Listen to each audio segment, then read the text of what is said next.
Hello and welcome back to our YouTube channel Padhai with Guru Chela. So my dear students, कैसे हैं आप सब। उम्मीद करता हूं कि आप सभी ठीक होंगे, खैरियत से होंगे। बाकी मैं हूं आप लोगों का गुरु और आप लोगों को बता दूं कि आज का वीडियो बहुत ही स्पेशल और इम्पोर्टेंट होने वाला है। आज हम डिस्कस करेंगे board of secondary education Haryana का क्लास 10th साइंस का कंप्लीट क्वेश्चन पेपर जो 2025 की एनुअल एग्जाम फरवरी मार्च 2K25 में आया था। इस वीडियो के माध्यम से हम इसका सेट ए को डिस्कस करने का प्रयास करने जा रहे हैं और आप लोगों को बता दें कि ये सिर्फ एक नॉर्मल डिस्कशन नहीं है। हम हर एक क्वेश्चन को डिटेल में एनालाइज करेंगे, समझने का प्रयास करेंगे। छोटे से छोटा पॉइंट भी आप लोगों के साथ इस वीडियो के माध्यम से हम कवर करने का प्रयास करेंगे। मैं आप लोगों को इस वीडियो के द्वारा बताऊंगा कि कैसे आंसर्स आप लोगों को लिखने हैं बोर्ड एग्जाम्स में। न्यूमेरिकल्स सॉल्व करने का एक परफेक्ट तरीका क्या होता है। असर्शन रीजन बेस्ड जो क्वेश्चंस होते हैं उनको किस तरीके से सॉल्व किया जा सकता है। एक तरीके से असर्शन रीजन क्वेश्चन का अप्रोच इस वीडियो के माध्यम से हम डिस्कस करने का प्रयास करेंगे। डायग्राम ड्राइंग टिप्स भी आप लोगों के साथ शेयर करने का प्रयास करूंगा and at last time management जो स्ट्रेटेजी आप लोगों को अपनानी है वो भी आप लोगों के साथ इस वीडियो के माध्यम से डिस्कस होगी। तो जो स्टूडेंट्स फरवरी मार्च 2026 में अपनी बोर्ड्स दे रहे हैं, ये वीडियो उनके लिए कंप्लीट गाइड है।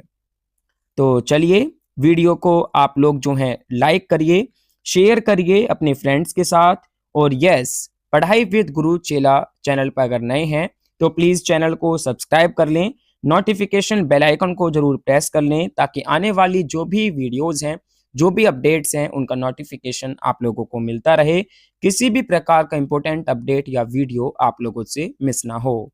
तो चलिए शुरू करते हैं ये एक इंपॉर्टेंट डिस्कशन जो कि आप लोगों के पास्ट ईयर क्वेश्चन पर बेस्ड है। जय हिंद दोस्तों, आपका बहुत बहुत स्वागत है पढ़ाई विद गुरु चेला के इस नए एपिसोड में। All right, dear students, now that we have the PDF of your past year question paper, so dear students, सबसे पहले let's understand the paper pattern properly, क्योंकि पैटर्न समझना बहुत ज़्यादा क्रूशियल है, बहुत ज़्यादा इम्पोर्टेंट है। तो बेसिक डिटेल्स हैं जो मैं आप लोगों के साथ यहाँ पर शेयर कर रहा हूँ। तो देखिए, अगर हम बात करें टोटल मार्क्स की तो 60 मार्क्स का आपका ये क्वेश्चन पेपर रहा है। टाइम की बात करें तो 3 आवर्स आप लोगों को दिए जाते हैं आंसर राइटिंग के लिए, यानी कि टोटल 180 मिनट्स आप लोगों के पास होंगे इस पेपर को सॉल्व करने के लिए। अगर हम बात करें टोटल नंबर ऑफ क्वेश्चंस की तो 30 नंबर ऑफ क्वेश्चंस आप लोगों को इस पेपर के अंदर देखने को मिलेंगे। सेक्शंस की बात करें तो 3 सेक्शंस इसके अंदर हैं। एक है फिजिक्स का, एक है केमिस्ट्री का और तीसरा जो है वो है बायोलॉजी या फिर लाइफ साइंस का। तो देखिए, पेपर के स्ट्रक्चर की जब हम बात कर रहे हैं तो आप लोगों को मैं ब्रीफली बता दूं कि ये पेपर 3 सेक्शन में डिवाइडेड है। सेक्शन ए है फिजिक्स जहां पर क्वेश्चंस हैं 1 to 10। सेक्शन बी है केमिस्ट्री जहां पर क्वेश्चंस हैं 11 to 20। सेक्शन सी है लाइफ साइंस या बायोलॉजी जिसमें क्वेश्चंस हैं 21 to 30। सो इस प्रकार इस क्वेश्चन पेपर में 30 क्वेश्चंस हैं जो कि डिफरेंट डिफरेंट सेक्शंस के दिए गए हैं। अब हम बात कर लेते हैं मार्किंग स्कीम की। तो देखिए, 1 मार्क क्वेश्चंस भी हैं, 2 मार्क क्वेश्चंस भी हैं, 3 मार्क क्वेश्चंस भी हैं, लेकिन इस क्वेश्चन पेपर में कहीं भी 5 मार्क का क्वेश्चन हमें देखने को नहीं मिला है। आप लोगों को बता दें कि जो 1 मार्क क्वेश्चंस हैं वो बेसिकली एमसीक्यू बेस्ड हैं, fill in the blanks based हैं, very short answer type questions हैं। 1 या 2 लाइन का आंसर इनमें लिखना काफी इनफ होगा। तो देखिए, 2 मार्क क्वेश्चंस की तरफ बढ़ते हैं। ये जो हैं शॉर्ट आंसर टाइप क्वेश्चंस हैं जिनमें आप लगभग 3 से 4 सेंटेंसेस या 40 से 50 वर्ड्स में कंप्लीट आंसर लिख सकते हैं। बात करें नेक्स्ट है 3 मार्क क्वेश्चंस जिसमें आप लोगों को डिटेल्ड आंसर्स लिखने की आवश्यकता है। अराउंड 80 to 100 वर्ड्स में आप लोगों का यहाँ पर आंसर होना चाहिए। डायग्राम्स भी इसके अंदर इंक्लूड हो सकते हैं। आगे जब हम क्वेश्चंस की तरफ बढ़ेंगे तब हम और इसको और ब्रीफली डिस्कस करेंगे। तो देखिए कुछ इंपॉर्टेंट इंस्ट्रक्शंस भी गिवन है जो कि आप लोगों को फॉलो करने हैं throughout the paper. All questions are compulsory. जितनी भी क्वेश्चंस यहाँ पर गिवन है वो सभी के सभी क्वेश्चंस जो हैं कंपलसरी हैं। कोई भी क्वेश्चन आप लोगों को स्किप नहीं करना है। दूसरा है इंटरनल चॉइसेस जो हैं वो दिए गए हैं कुछ क्वेश्चंस में। अगर एक क्वेश्चन टफ लगे तो अल्टरनेटिव आप लोग जो हैं चूज कर सकते हैं आंसर लिखने के दौरान। तीसरा जो इंस्ट्रक्शन है आप लोगों के लिए वो ये है, right question number clearly before starting answer. जब भी आप आंसर लिखें तो आप लोग जो हैं जो क्वेश्चन नंबर है वो आप अपनी आंसर शीट के अंदर क्लियरली मेंशन करें। चौथा है don't leave blank pages in answer book. जो आप लोगों की आंसर बुक होगी उसमें आपको किसी भी प्रकार का कोई भी पेज जो है वो ब्लैंक नहीं छोड़ना है। पांचवा पॉइंट ये है कि आप लोग जो हैं रोल नंबर जो है क्वेश्चन पेपर पे लिखना ना भूलें, क्योंकि ये जो है मैंडेटरी है कि आप अपना रोल नंबर जो है दिए गए कॉलम में जरूर से जरूर मेंशन करें। तो डियर स्टूडेंट्स ये कुछ बेसिक इंस्ट्रक्शंस हैं जो कि आप लोगों को फॉलो करने हैं throughout the answer writing. अब मैं आपको सजेस्ट करता हूं एक टाइम मैनेजमेंट स्ट्रेटेजी। ध्यान से सुनिएगा। जो सेक्शन ए है फिजिक्स का उसमें आप दीजिए 50 to 55 मिनट्स। सेक्शन बी जो केमिस्ट्री का है उसमें भी आप दीजिए 50 to 55 मिनट्स। सेक्शन सी जो है बायोलॉजी या लाइफ साइंस उसमें भी आप 50 to 55 मिनट्स दीजिएगा। एंड रिवीजन के तौर पे रखिएगा लास्ट के 25 या 30 मिनट्स। तो इस प्रकार की स्ट्रेटेजी आप लोगों को अपनानी है। और याद रखिएगा हर सेक्शन को इक्वल टाइम देना है और जो क्वेश्चन आसान लगे पहले वो कंप्लीट करना है। इवन जो भी आप लोग करना चाहते हैं सेक्शन वो बेहतर तरीके से आप लोगों को अटेम्प्ट करना है। तो आइए अब चलते हैं क्वेश्चंस की तरफ, देखते हैं question by question and discuss करते हैं एक डिटेल में कि किस प्रकार से आप लोग जो हैं इनका आंसर्स लिख सकते हैं। तो देखिए जो मैंने निर्देश आप लोगों को बताए वही निर्देश यहां पर दिए गए हैं, आप देख सकते हैं। सो आइए देखते हैं सेक्शन ए जो कि फिजिक्स का है। क्वेश्चन नंबर 1 है, आप लोग पहला क्वेश्चन है इसको देख पा रहे हैं एंड ये जो है मिरर्स के बारे में है। क्वेश्चन पढ़ते हैं carefully. No matter how far you stand from a mirror your image appears erect. The mirror is likely to be option A is only plane, option B is only concave, option C is only convex, option D is either plane or convex. तो देखिए इसको सबसे पहले आप लोग जो है analyse करने का प्रयास कीजिए। यहां पर कीवर्ड गिवन है नो मैटर हाउ फार और दूसरा जो कीवर्ड है वो है ऑलवेज इरेक्ट। तो सोचते हैं सभी मिरर्स के बारे में। सबसे पहला है प्लेन मिरर।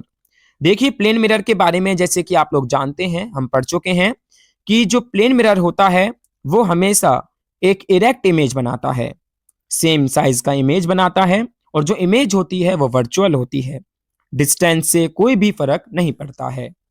वहीं एनालाइज करें दूसरे तरीके के मिरर को जिसको हम कन्वेक्स मिरर कहते हैं।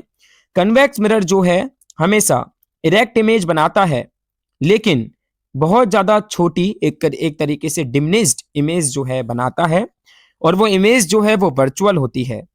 चाहे कितनी भी दूर खड़े हों इमेज हमेशा इरेक्ट ही रहेगी। तीसरा मिरर को एनालाइज करते हैं जो कि है कनकेव मिरर। ये जो है ये पोजीशन पे डिपेंड करता है। अगर ऑब्जेक्ट फोकस और पोल के बीच हो तो इमेज कैसी बनती है, इरेक्ट बनती है। अगर फोकस के बाद हो तो इमेज कैसी हो जाती है, इन्वर्टेड हो जाती है। तो ये जो है ऑलवेज इरेक्ट कंडीशन सेटिस्फाई नहीं करता है। तो इस प्रकार से जो ऑप्शन डी है आइदर प्लेन और कन्वेक्स ये बिल्कुल सही एकदम सटीक आंसर है इस क्वेश्चन का। तो देखिए एग्जाम राइटिंग टिप मैं यहां पर देना चाहूंगा। एमसीक्यू में ऑप्शन नंबर क्लियरली सर्कल या अंडरलाइन करिए। अगर डाउट हो तो रफ वर्क मार्जिन में कर सकते हैं लेकिन आंसर शीट पे क्लियर ऑप्शन आप लोगों को लिखना होगा। आइए कंसेप्ट को थोड़ा रिवाइज करते हैं।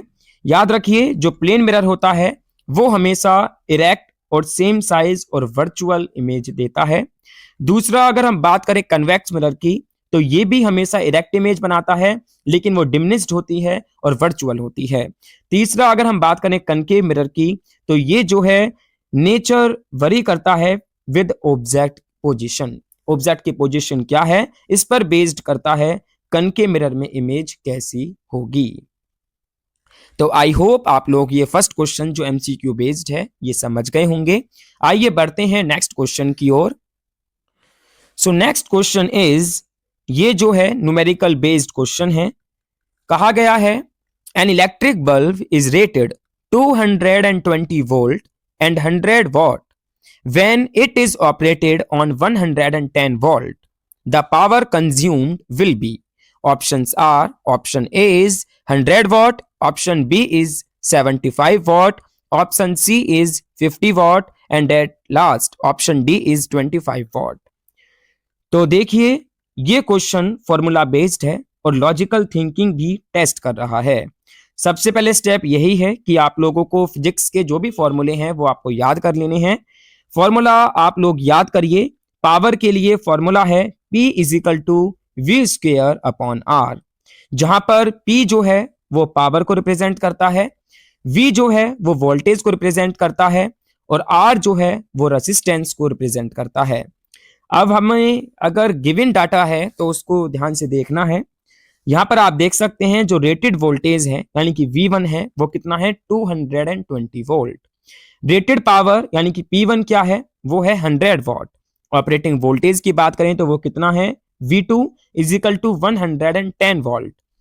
अब हमें क्या निकालना है, ऑपरेटिंग पावर निकालनी है यानी कि P2 निकालनी है। तो याद रखिए, बल्ब का जो रेसिस्टेंस है वो हमेशा कांस्टेंट रहता है।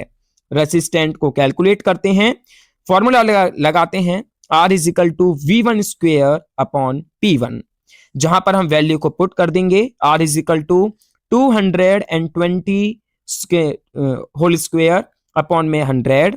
R इज इक्वल टू आ जाएगा 48400 अपॉन 100 और R निकल कर आएगा 484 ओम। अब स्टेप 4 है न्यू पावर कैलकुलेट करना। तो देखिए, न्यू जब पावर जब हम कैलकुलेट करते हैं तो फॉर्मूला लगाते हैं P2 is equal to V2 square upon R। P2 is equal to कितना आ जाएगा 110 whole square upon 484। P2 is equal to 12100 upon 484 और P2 निकल कर आएगा 25 वॉट।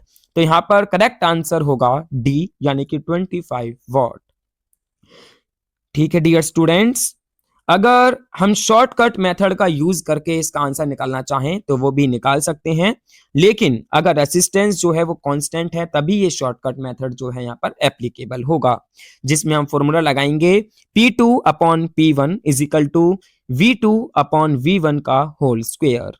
ठीक है डियर स्टूडेंट्स, यहाँ पर आप लोग जो है कंसेप्ट को बेहतर तरीके से समझिएगा कि वोल्टेज जो है वो हाफ किया तो पावर 1/4 हो गया।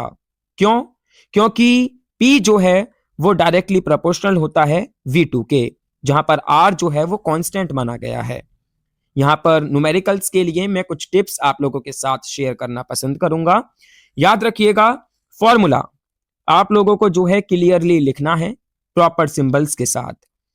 गिवन डाटा आप लोग जो है अलग से लिस्ट करो, स्टेप बाय स्टेप कैलकुलेशन दिखाओ, क्योंकि मार्क्स मिलते हैं हर स्टेप के लिए। याद रखिएगा, यूनिट्स हर स्टेप में आप लोगों को मेंशन करनी है। फाइनल आंसर को बॉक्स में या अंडरलाइन डेफिनेटली आपको करके आना है। रफ वर्क आप लोग जो है प्रॉपरली मार्जिन में कर सकते हैं। बढ़ते हैं नेक्स्ट क्वेश्चन की ओर, which is question number 3। Simple, ये जो है एक fill in the blank question है। कहा गया है dash is the small unit of electric power. तो इसका आंसर जो है वो होगा मिलीवॉट। एक्सप्लेन मैं कर दूं इसको कि जो पावर का ऐसा यूनिट होता है वो क्या होता है वॉट, लेकिन छोटे यूनिट्स हैं जिसमें हम मिलीवॉट कहते हैं 10 की पावर 3 वॉट, माइक्रोवॉट होता है जिसमें हम कहते हैं 10 की पावर 6 वॉट और नैनो वॉट होता है जिसमें हम कहते हैं 10 की पावर 9 वॉट। तो most commonly used small unit जो है वो मिलीवॉट होती है, स्पेशली इलेक्ट्रॉनिक्स या फिर स्मॉल डिवाइसेस में अगर हम बात करें तो। एग्जाम राइटिंग टिप मैं यहाँ पर देना चाहूंगा कि फिलिंदा ब्लैंक्स में आप लोग जो हैं डायरेक्टली आंसर्स लिखिए। स्पेलिंग आप लोगों की करेक्ट होनी चाहिए क्योंकि 1 मार्क के होते हैं। एक्स्ट्रा एक्सप्लेनेशन मत दो अनलेस मार्क्स जो हैं वो इंडिकेट करेंगे। और एक बात और, अपनी हैंडराइटिंग जो है आप लोगों को क्लियर रखनी है। बढ़ते हैं नेक्स्ट क्वेश्चन की ओर, विच इज क्वेश्चन नंबर 4। कहा गया है which gas is filled in electric bulbs. तो यहां पर जो है बल्ब में कौन सी गैस होती है उस पर बेस्ड ये जो है क्वेश्चन पूछा गया है, जिसका सिंपल सा आंसर भी है आर्गन गैस या फिर नाइट्रोजन। एक्सप्लेन कर दूं कि इलेक्ट्रिक बल्ब्स में इनर्ट गैसेस फिल्ड होती हैं। मेनली आर्गन की बात करें तो ये जो है मोस्ट कॉमन एग्जाम्पल है। दूसरे हम बात करते हैं नाइट्रोजन की। कभी कभार जो है इनर्ट गैसेस के मिक्सचर को भी बल्ब के अंदर भरा जाता है। लेकिन आप ये सोच रहे होंगे कि आखिरकार क्यों इनर्ट गैस भरी जाती हैं। तो देखिए, जो इनर्ट गैसेस होती हैं वो केमिकली रिएक्टिव नहीं होती। टंगस्टन फिलामेंट को ऑक्सीडेशन से बचाती हैं, हाई टेम्परेचर पर भी रिएक्ट नहीं करती हैं, बल्ब की लाइफ को एक तरीके से इंक्रीज करती हैं, and at last filament evaporate होने से बचा रहता है। That's why we use inert gases in electric bulbs. तो देखिए, एग्जाम आंसर फॉर्मेट में आप लोगों को बता दूं कि आप लोग किस तरीके से इसका आंसर लिखेंगे। तो आप लिखेंगे आर्गन गैस, ब्रैकेट में लिखेंगे an inert gas is filled in electric bulbs to prevent oxidation of the filament. या सिंपली आप आर्गन या फिर नाइट्रोजन दोनों ही लिख सकते हैं। दोनों आंसर्स जो हैं वो एक्सेप्टेबल हैं, लेकिन आप लोगों को बता दूं आर्गन जो है वो मोस्ट एक्यूरेट आंसर है। बढ़ते हैं नेक्स्ट क्वेश्चन की ओर, जो कि काफी इंपॉर्टेंट क्वेश्चन है और बड़ी ही समझदारी के साथ आप लोगों को इनका आंसर देना होता है। तो देखिए, क्वेश्चन नंबर 5 है assertion and reason about eye lens. ये जो है 1 मार्क का है। तो देखिए डियर स्टूडेंट्स, अब आता है इस पेपर का बड़ा ही इंपॉर्टेंट क्वेश्चन। एक तरीके से क्वेश्चन टाइप बड़ा इंपॉर्टेंट है, जो कि है असर्शन एंड रीजन, यानी कि ए एंड आर। ये क्वेश्चन बहुत केयरफुली सॉल्व करने पड़ते हैं। 4 ऑप्शन होते हैं, जैसे कि ऑप्शन ए होता है both A and R are true and R is the correct explanation of A. Option B होता है both A and R are true but R is not the correct explanation of A. Option C होता है A is true but R is false and option D होता है A is false but R is true. तो आइए सबसे पहले question को पढ़ते हैं। क्वेश्चन में असर्शन ए कह रहा है the eye lens has the ability to focus clearly on the retina by adjusting its focal length. वहीं रीजन कह रहा है, आर कह रहा है this phenomenon is known as power of accommodation. तो देखिए, स्टेप बाय स्टेप एनालिसिस करते हैं। स्टेप 1 है कि आप लोग जो है चेक करें इफ असर्शन इज ट्रू और फॉल्स। आप सबसे पहले ये चेक करें कि जो असर्शन है वो सही है या फिर नहीं। तो देखिए, हम अगर असर्शन की बात कर रहे हैं तो आई लेंस अपनी फोकल लेंथ एडजस्ट कर सकता है सिलेरी मसल्स की हेल्प से, जैसा कि आप लोग पढ़े हैं। जब हम दूर की चीज देखते हैं तो लेंस थिन हो जाता है, यानी कि उसकी जो फोकल लेंथ है वो इंक्रीज हो जाती है। जब पास की चीजें देखते हैं तो लेंस थिक हो जाता है, यानी कि जो फोकल लेंथ है वो क्या हो जाती है, डिक्रीज हो जाती है। अब बात करते हैं कि ये सही है या फिर गलत। तो देखिए, जैसा कि हमने पढ़ा है वैसा ही है, इसलिए हम कह सकते हैं कि असर्शन जो है बिल्कुल सही है, असर्शन इज ट्रू। अब स्टेप 2 आता है check if reason is true और फॉल्स। अब चेक करो रीजन को कि ये ट्रू है या फिर फॉल्स है। तो देखिए, आई लेंस की ये एबिलिटी कि फोकल लेंथ एडजस्ट करना, इसको पावर ऑफ एकोमोडेशन कहते हैं। ये एक स्टैंडर्ड टर्म है बायोलॉजी में। तो रीजन भी एक तरीके से ट्रू है। अब बात करते हैं स्टेप 3 की, check if reason explains assertion. अब चेक कीजिए कि जो रीजन है वो बिल्कुल एक्सप्लेन कर रहा है असर्शन को। तो देखिए, हाँ, रीजन जो है परफेक्टली एक्सप्लेन कर रहा है कि ये एबिलिटी का नाम क्या है, पावर ऑफ एकोमोडेशन। तो करेक्ट आंसर होगा ए, both A and R are true and R is the correct explanation of A। तो इन लोगों के लिए, इन क्वेश्चंस के लिए मैं आप लोगों के साथ कुछ स्ट्रेटेजी शेयर करने जा रहा हूं, ध्यान से समझिएगा। सबसे पहले तो आप लोग जो है सेपरेटली चेक करो ए ट्रू है या फॉल्स, फिर सेपरेटली चेक करो कि आर ट्रू है या फॉल्स। अगर दोनों ट्रू हैं तो चेक करो क्या आर एक्चुअली ए को एक्सप्लेन कर रहा है या नहीं। ध्यान से पढ़ो, समटाइम्स दोनों स्टेटमेंट सही होते हैं लेकिन रिलेटेड नहीं होते हैं। ठीक है डियर स्टूडेंट्स, कॉमन मिस्टेक्स आप लोगों को जो अवॉइड करनी है वो यही है कि जल्दी में ऑप्शन सिलेक्ट मत करिएगा। हर स्टेटमेंट को इंडिपेंडेंटली आप लोगों को चेक कर लेना है। एक्सप्लेनेशन वर्ड का मतलब समझो, रिलेटेड होना और एक्सप्लेन करना डिफरेंट है। तो अब हम बढ़ते हैं नेक्स्ट क्वेश्चन की ओर, विच इज क्वेश्चन नंबर 6। पूछा गया है why does the sky appear dark instead of blue to an astronaut. 2 mark का क्वेश्चन है, बड़ा इंटरेस्टिंग क्वेश्चन है और डायरेक्टली आप लोगों के एनसीईआरटी सेक्शन में से उठाकर रखा गया है। तो देखिए इसका कंप्लीट आंसर की अगर मैं बात करूं, सो देखिए जैसे कि हम जानते हैं कि जो एस्ट्रोनॉट होता है स्पेस में, उसको स्काई जो है वो डार्क नज़र आता है या फिर ब्लैक नज़र आता है ब्लू की जगह।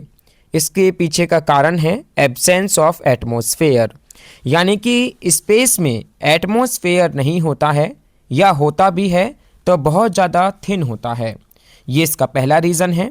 दूसरा है नो स्कैटरिंग, स्काई जो है वो ब्लू दिखती है स्कैटरिंग ऑफ लाइट की वजह से, जैसे कि हम जानते हैं। और अर्थ का जो एटमॉस्फेयर है उसमें मॉलिक्यूल्स सनलाइट को स्कैटर करते हैं और ब्लू लाइट जो है वो सबसे ज़्यादा स्कैटर होती है क्योंकि उसकी वेवलेंथ जो है वो सबसे ज़्यादा छोटी होती है। और तीसरा कारण है स्पेस, जब एटमॉस्फेयर ही नहीं है स्पेस में तो स्कैटरिंग नहीं होगी और डायरेक्ट जो सनलाइट है वो एक डायरेक्शन से आती है, तो बाकी डायरेक्शंस जो हैं वो डार्क दिखती हैं। और यही कुछ रीज़न है जिससे कि एस्ट्रोनॉट्स को स्काई जो है वो ब्लू की जगह डार्क या फिर ब्लैक नज़र आता है। तो एग्जाम राइटिंग फॉर्मेट में आप लोगों को बता दूं किस तरीके से इसका लिख सकते हैं। The sky appears dark to an astronaut because there is no atmosphere in space. On earth the sky appears blue due to scattering of sunlight by atmospheric particles. Blue light scatters the most due to its shorter wavelength. In space, absence of atmosphere means no scattering occurs. Hence, the sky appears dark or black. की points यहाँ पर जो आप लोगों को include करने हैं वो यही हैं कि एटमॉस्फेयर का एब्सेंस होना, scattering concept, why blue on earth and why dark in space. Marking scheme की बात करें तो आप लोगों को मेंशन करना है एटमॉस्फेयर और नो स्कैटरिंग, जिसके मिलेंगे 1 नंबर, और दूसरा आप लोगों को कंप्लीट एक्सप्लेन करना है रीज़न के साथ, जिसके मिलेंगे 2 नंबर। तो इस प्रकार आप लोग जो हैं इसका आंसर बेहतर तरीके से लिख सकते हैं। बढ़ते हैं नेक्स्ट क्वेश्चन की ओर, which is question number 7।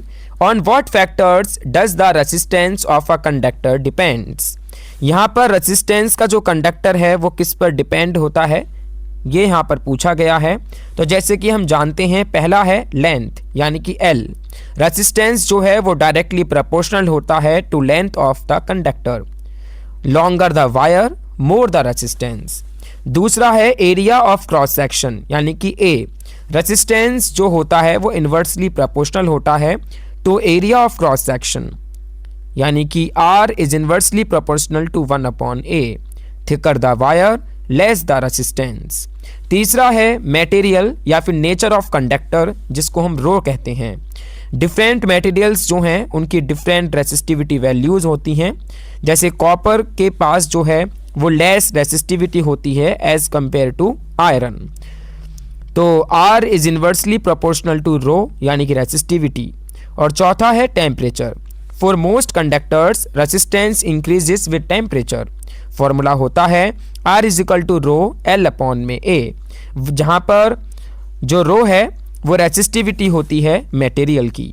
Exam writing format आप लोगों के लिए बता दूं कि रेजिस्टेंस ऑफ अ कंडक्टर जो होता है वो डिपेंड करता है लेंथ ऑफ कंडक्टर पर, एरिया ऑफ क्रॉस सेक्शन पर, नेचर ऑफ मटेरियल पर एंड एट लास्ट टेम्परेचर पर। इनको आप लोग जो है मेंशन कर सकते हैं। आप लोग जो है मेंशन कीजिए 2 से 3 फैक्टर्स एक्सप्लेन करते हुए, एंड आप लोग जो है बेहतर तरीके से जो फॉर्मूला हैं उनको बॉक्स के अंदर बंद कीजिएगा ताकि काफ़ी अच्छा और काफ़ी इम्प्रेसिव लगे आप लोगों का आंसर। बढ़ते हैं नेक्स्ट क्वेश्चन की ओर, which is based on Ohm's law. तो यहाँ पर कहा गया है define Ohm's law, state SI unit of resistance, select the correct equation of resistance in accordance to Ohm's law from below options। तो देखिए यहाँ पर जो है आप लोगों को सबसे पहले तो जो Ohm's law है वो आप लोगों को यहाँ पर डिफाइन करना है, जिसके लगभग 1.5 नंबर मिलेंगे। 3 नंबर का ये सवाल है। तो Ohm's law जैसे कि हम जानते हैं ये स्टेट करता है कि जो इलेक्ट्रिक करंट होता है फ्लोइंग थ्रू अ कंडक्टर वो डायरेक्टली प्रोपोर्शनल होगा to the potential difference applied across its ends, and provide करता है फिजिकल कंडीशंस जैसे कि टेम्परेचर जो होता है वो क्या होता है, कांस्टेंट होता है। मैथमेटिकली बात करें तो V जो है वो डायरेक्टली प्रोपोर्शनल होगा I के, या फिर कह सकते हैं V = IR, जहाँ पर V जो है वो पोटेंशियल डिफरेंस है जिसकी यूनिट होती है वोल्ट, I जो है वो करंट है जिसकी यूनिट होती है एम्पियर, और R है रेजिस्टेंस जिसको हम कहते हैं ओम। अब देखिए इसका जो पार्ट 2 है वो पूछ रहा है कि ऐसा यूनिट क्या है रेजिस्टेंस की, जिसके लगभग 0.5 मार्क्स आप लोगों को दिए जाएंगे। तो जो SI यूनिट होती है रेजिस्टेंस की वो होती है ओम, OHM, जिसको रिप्रेजेंट करा जाता है एक सिंबल के द्वारा जिसको नाम दिया गया है ओमेगा। वहीं पार्ट 3 में पूछा है करेक्ट इक्वेशन कौन सी है। तो जो करेक्ट इक्वेशन है of resistance according to Ohm's law वो होगी R = V/I। तो देयरफॉर ऑप्शन ए जो है वो यहाँ पर करेक्ट है। एग्जाम राइटिंग फॉर्मेट आप लोगों को बता दूं कि ओम्स लॉ सबसे पहले आप एक्सप्लेन करें, जहां पर लिखें the current flowing through a conductor is directly proportional to the potential difference across it at constant temperature, जहां पर हम कह सकते हैं V is directly proportional to I और V = IR। ऐसा यूनिट रेजिस्टेंस की लिखी ओम जिसको ओमेगा कहते हैं, उसका सिंबल भी बनाइएगा। फ्रॉम V = IR हमें मिलता है R = V/I। तो करेक्ट आंसर है A, R = V/I। तो डेफिनेशन के हैं 1.5 नंबर, ऐसा यूनिट लिखने के हैं आधा नंबर, और करेक्ट ऑप्शन को टिक करने के हैं 1 नंबर। यहाँ पर एक प्रो टिप मैं आप लोगों के साथ शेयर करना चाहूँगा। सबसे पहले आप लोग जो है डेफिनेशन में कांस्टेंट टेम्परेचर कंडीशन जरूर मेंशन कीजिएगा, फॉर्मूला ड्राइव करके दिखाइएगा, और यूनिट्स जो हैं वो आप लोगों को क्लियरली मेंशन करनी है विद देयर सिंबल्स। बढ़ते हैं क्वेश्चन नंबर 9 की तरफ। क्या पूछ रहा है क्वेश्चन नंबर 9? तो क्वेश्चन नंबर 9 है मैग्नेटिक फील्ड लाइंस पर बेस्ड, जो कि लगभग 3 मार्क्स का है। इसका पहला पार्ट है draw magnetic field lines around a bar magnet, और दूसरा है write any 2 properties of magnetic field lines. तो देखिए अगर हम पार्ट ए की बात करें तो आप लोगों को यहाँ पर डायग्राम बनाना है, और यहाँ मैं आपको बताने वाला हूँ कि आप किस तरीके से डायग्राम बना सकते हैं। तो डायग्राम आप लोगों को स्टेप बाय स्टेप बनाना है। सबसे पहले आप लोगों को एक बार मैग्नेट ड्रॉ करनी है। रेक्टेंगल ड्रॉ कीजिएगा, क्लियरली लेबल करिएगा N यानी कि नॉर्थ पोल लेफ्ट साइड की तरफ, और S यानी कि साउथ पोल राइट साइड की तरफ, और मैग्नेट को हॉरिजॉन्टल रखिएगा। दूसरा, फील्ड लाइंस आप लोगों को ड्रॉ करनी है। लाइंस जो हैं वो नॉर्थ पोल से बाहर निकलती हैं, और लाइंस जो हैं वो साउथ पोल में एंटर होती हैं। ये बात आपको याद रखनी है जब भी आप मैग्नेटिक फील्ड लाइंस जो हैं ड्रॉ करते हैं। लाइंस जो होती हैं वो कर्व्ड होती हैं, और नियर पोल्स की अगर हम बात करें तो लाइंस जो हैं वो डेंस होंगी यानी कि पास पास होंगी, और अवे फ्रॉम पोल्स की बात करें तो लाइंस क्या होंगी, दूर दूर होंगी। एरो जो हैं वो शो करती हैं नॉर्थ टू साउथ डायरेक्शन, याद रखिएगा। अब मैग्नेट के अंदर आपको कुछ चीज़ें करनी हैं। 1-2 लाइंस मैग्नेट के अंदर भी दिखानी है साउथ से नॉर्थ डायरेक्शन में, और डायग्राम क्वालिटी टिप्स में आप लोगों को बताऊं तो पेंसिल का यूज़ करना है, पेन का बिल्कुल भी यूज़ मत कीजिएगा। लाइंस जो हैं वो स्मूथ होनी चाहिए और क्लियर होनी चाहिए। एरोज जो हैं वो क्लियरली विजिबल होनी चाहिए और लेबल्स आप लोगों को डेफिनेटली क्लियर करने हैं। नीट एंड क्लियर डायग्राम आप लोगों को बनाना है। अब बात करते हैं पार्ट बी की तरफ, जो पूछ रहा है 2 properties of magnetic field lines. तो पहली डायरेक्शन में हम बात करें तो magnetic field lines always emerge from north pole and emerge at south pole. Outside the magnet they go from north to south and inside the magnet they go from south to north. वहीं दूसरा है never intersect. Magnetic field lines जो हैं वो बिल्कुल भी cross नहीं करती हैं, इंटरसेक्ट नहीं करती हैं एक दूसरे को। If they intersect it would mean 2 directions of magnetic field at the same point, जो कि बिल्कुल भी पॉसिबल नहीं है। कुछ एडिशनल प्रॉपर्टीज जो कि पूछी भी जा सकती हैं, जैसे कि they form close loops, density of lines indicates strength of magnetic field and they are closer near poles, जिसमें हम स्ट्रॉन्ग फील्ड कहते हैं, एंड फर्दर अवे, जिसको हम वीक फील्ड कहते हैं। तो इस तरीके से आप लोग जो हैं आंसर लिख सकते हैं। नीट एंड लेबल्ड डायग्राम आप लोगों को बनाकर आना है और 2 प्रॉपर्टी यहाँ पर आप लोगों को मेंशन करनी है। डायग्राम के मिलेंगे 2 नंबर और प्रॉपर्टीज लिखने के मिलेंगे आप लोगों को 1 नंबर। 2 प्रॉपर्टी पूछी हैं, आधे आधे नंबर की प्रॉपर्टी हैं, और डायग्राम जो है वो 1 नंबर स्ट्रक्चर का है और 1 नंबर जो है प्रॉपर आप लेबलिंग कर रहे हैं या फिर नहीं उसका है। सो इस प्रकार ये क्वेश्चन नंबर 9 बन जाता है 3 मार्क का क्वेश्चन। बढ़ते हैं आप लोगों के सेक्शन ए के लास्ट क्वेश्चन की तरफ, जो कि है क्वेश्चन नंबर 10। ये जो है लॉन्गर क्वेश्चन है विद 2 ऑप्शंस। मैं दोनों ही कवर करने का प्रयास करूंगा। तो 10th का जो पार्ट ए है वो 2 नंबर का है और पूछा है define the principal focus of a concave mirror.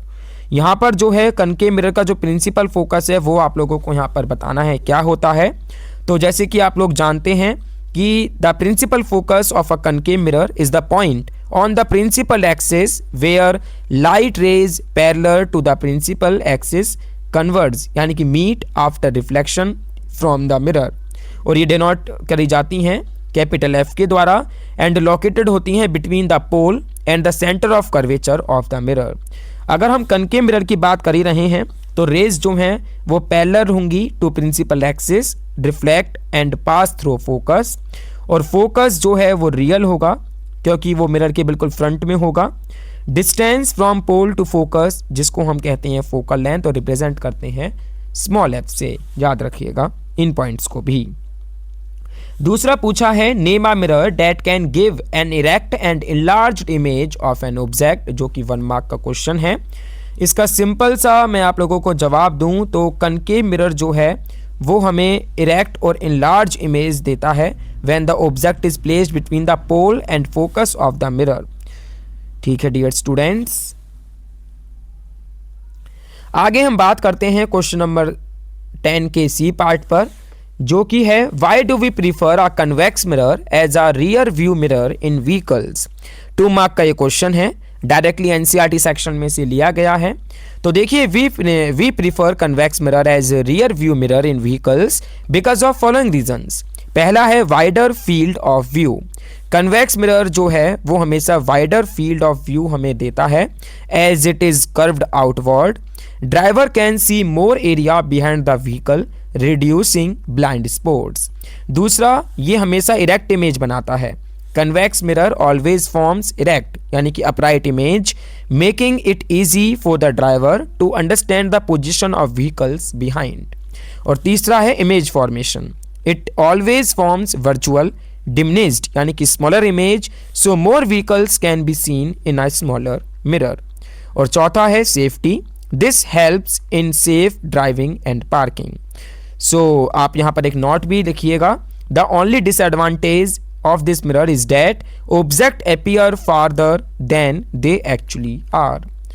तो इस प्रकार इसका आंसर जो है आप लिख सकते हैं। अब इसके और में भी जो क्वेश्चन पूछा है उसको भी डिस्कस कर लेते हैं। सो देखिए, इसमें कहा है define 1 dioptre of power of a lens. 2 number में पूछा है। तो 1 डायोप्टर जो होता है एक तरीके से वो पावर ऑफ लेंस का यहाँ पर पूछा है जिसका फोकल लेंथ होता है 1 मीटर। तो आप डिफाइन कर सकते हैं कि 1d is equal to 1m। ठीक है डियर स्टूडेंट्स, और जो पावर होती है लेंस की वो डिफाइन करी जाती है p is equal to 1/f, जहाँ पर p जो है वो पावर होती है यानी कि डायोप्टर, और स्मॉल f होता है जो कि होता है फोकल लेंथ जिसको हम मीटर में देखते हैं। तो कन्वेक्स लेंस के लिए यानी कि कन्वर्जिंग लेंस के लिए पावर जो है वो पॉजिटिव होती है, और कनकेव लेंस के लिए यानी कि डाइवर्जिंग लेंस के लिए पावर जो है वो नेगेटिव होती है। दूसरा पार्ट है find the power of a concave lens of focal length 2 metre. तो देखिए यहाँ पर हमें फोकल लेंथ गिवन है -2 मीटर, नेगेटिव लिया है क्योंकि कनकेव लेंस है। फॉर्मूला लगाएंगे p is equal to 1/f, value put करेंगे और p मिलेगा -0.5d। तो power of a concave lens क्या होगी -0.5d। नेगेटिव जो है वो इंडिकेट कर रहा है कि लेंस कैसा है, वो डाइवर्जिंग लेंस है। तीसरा है राइट द फॉर्मूलाज। तो देखिए लेंस फार्मूला पूछा है, लेंस फार्मूला हम लिखते हैं 1/f is equal to 1/v minus 1/u, जहाँ पर स्मॉल f जो है वो फोकल लेंथ है लेंस की, जो स्मॉल v है वो इमेज है distance from the optical centre, and small u जो है वो ऑब्जेक्ट का डिस्टेंस है from optical centre. Sign convention आप लोगों को याद रखने हैं, जहाँ पर डिस्टेंसेस जो है वो मेजर करे जाते हैं फ्रॉम द ऑप्टिकल सेंटर। इसके आगे पूछा है मिरर फार्मूला।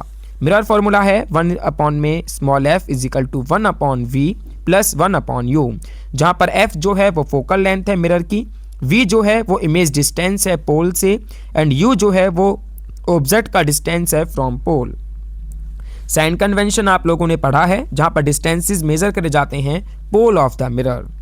एग्जाम स्ट्रेटेजी की मैं बात करूँ तो अगर दोनों ऑप्शंस में कॉन्फिडेंट हैं तो जो शॉर्टर या ईजियर लगे वो आप लोग चूज़ कीजिएगा करने के लिए। फार्मूलाज में सिंबल्स आप लोगों को क्लियरली डिफाइन करने हैं, मेंशन करने हैं। न्यूमेरिकल्स में यूनिट्स आप लोगों को लिखनी ही लिखनी है, और डायग्राम्स अगर टाइम है तो बना सकते हैं, और बेहतर अंडरस्टैंडिंग के लिए अगर आपको लगता है कि वहाँ पर डायग्राम होने चाहिए तो डेफिनेटली आप लोग बना के आइएगा। सो इस प्रकार यहाँ पर जो सेक्शन ए है फिजिक्स का लगभग 20 मार्क्स का वो यहाँ पर ख़त्म होता है, जिसमें आपको लगभग 50 से 55 मिनट देने हैं, बेहतर से बेहतर तरीके से आंसर्स आप लोगों को लिखने हैं। अब बढ़ते हैं नेक्स्ट सेक्शन की ओर, जो कि सेक्शन बी है आप लोगों का केमिस्ट्री का, मेरा फेवरेट सब्जेक्ट है। तो मैं अब बात करता हूँ केमिस्ट्री सेक्शन पे। ये भी इक्वली इम्पोर्टेंट है जितना कि अदर सेक्शन, अगर हम बात करें फिजिक्स की या फिर बात करें बायोलॉजी की, उसी की तरह ही केमिस्ट्री सेक्शन भी इक्वली इम्पोर्टेंट या फिर मायने रखता है। तो देखिए क्वेश्चन नंबर 11 की तरफ हम बढ़ते हैं। क्या पूछ रहा है क्वेश्चन नंबर 11, तो आप लोग ध्यान से पढ़िएगा। What happens when dilute hydrochloric acid is added to iron filing? Choose the correct answer. Option A is hydrogen gas and iron chloride are produced. Option B chlorine gas and iron hydroxide are produced. Option C, no reaction take place, and option D, iron salt and water are produced. इनमें से कौन सा option ठीक है, आइए इसको analyse करते हैं। तो देखिए जब मेटल यानी कि आयरन जो है वो रिएक्ट करता है डाइल्यूट एसिड यानी कि HCl के साथ, तो स्टैंडर्ड रिएक्शन होती है metal plus acid which gives salt plus hydrogen gas। Specifically इस केस में अगर बात करें तो Fe plus 2HCl which gives FeCl2 plus H2 gas release होती है। तो ऑब्जर्वेशंस अगर हम बात करें तो बबल्स जो हैं वो दिखेंगे, यानी कि ये जो बबल्स हैं ये शो कर रहे हैं कौन सी गैस है, हाइड्रोजन गैस है। आयरन जो है वो ग्रेजुअली डिसॉल्व हो जाएगा और सॉल्यूशन जो है वो ग्रीनिश कलर का हो जाएगा, एंड एट लास्ट एक तरीके की पॉप साउंड आएगी विद बर्निंग स्प्लिंटर टेस्ट, जिससे कि कंफर्म होगा कि जो गैस रिलीज हुई वो कौन सी थी, हाइड्रोजन थी। तो इस प्रकार से करेक्ट आंसर होगा option A, where hydrogen gas and iron chloride are produced. तो देखिए ये इसका करेक्ट आंसर है। अब हम बात करते हैं नेक्स्ट क्वेश्चन की ओर बढ़ते हुए, समझते हैं क्वेश्चन नंबर 12 को कि क्या पूछ रहा है क्वेश्चन नंबर 12। क्वेश्चन नंबर 12 कह रहा है कि what measures will you take to prevent the namkeen from getting rancid after removing it from the packet. Option A, add antioxidant. Option B, fill nitrogen gas. Option C, store in an air tight container. And option D, all of the above. तो देखिए, नमकीन तो आप लोग सब खाते ही हैं, यहाँ पर नमकीन से रिलेटेड ही क्वेश्चन पूछा है। तो यहाँ पर आप लोगों को सबसे पहले जो रेंसिडिटी टर्म है वो आपको समझनी चाहिए।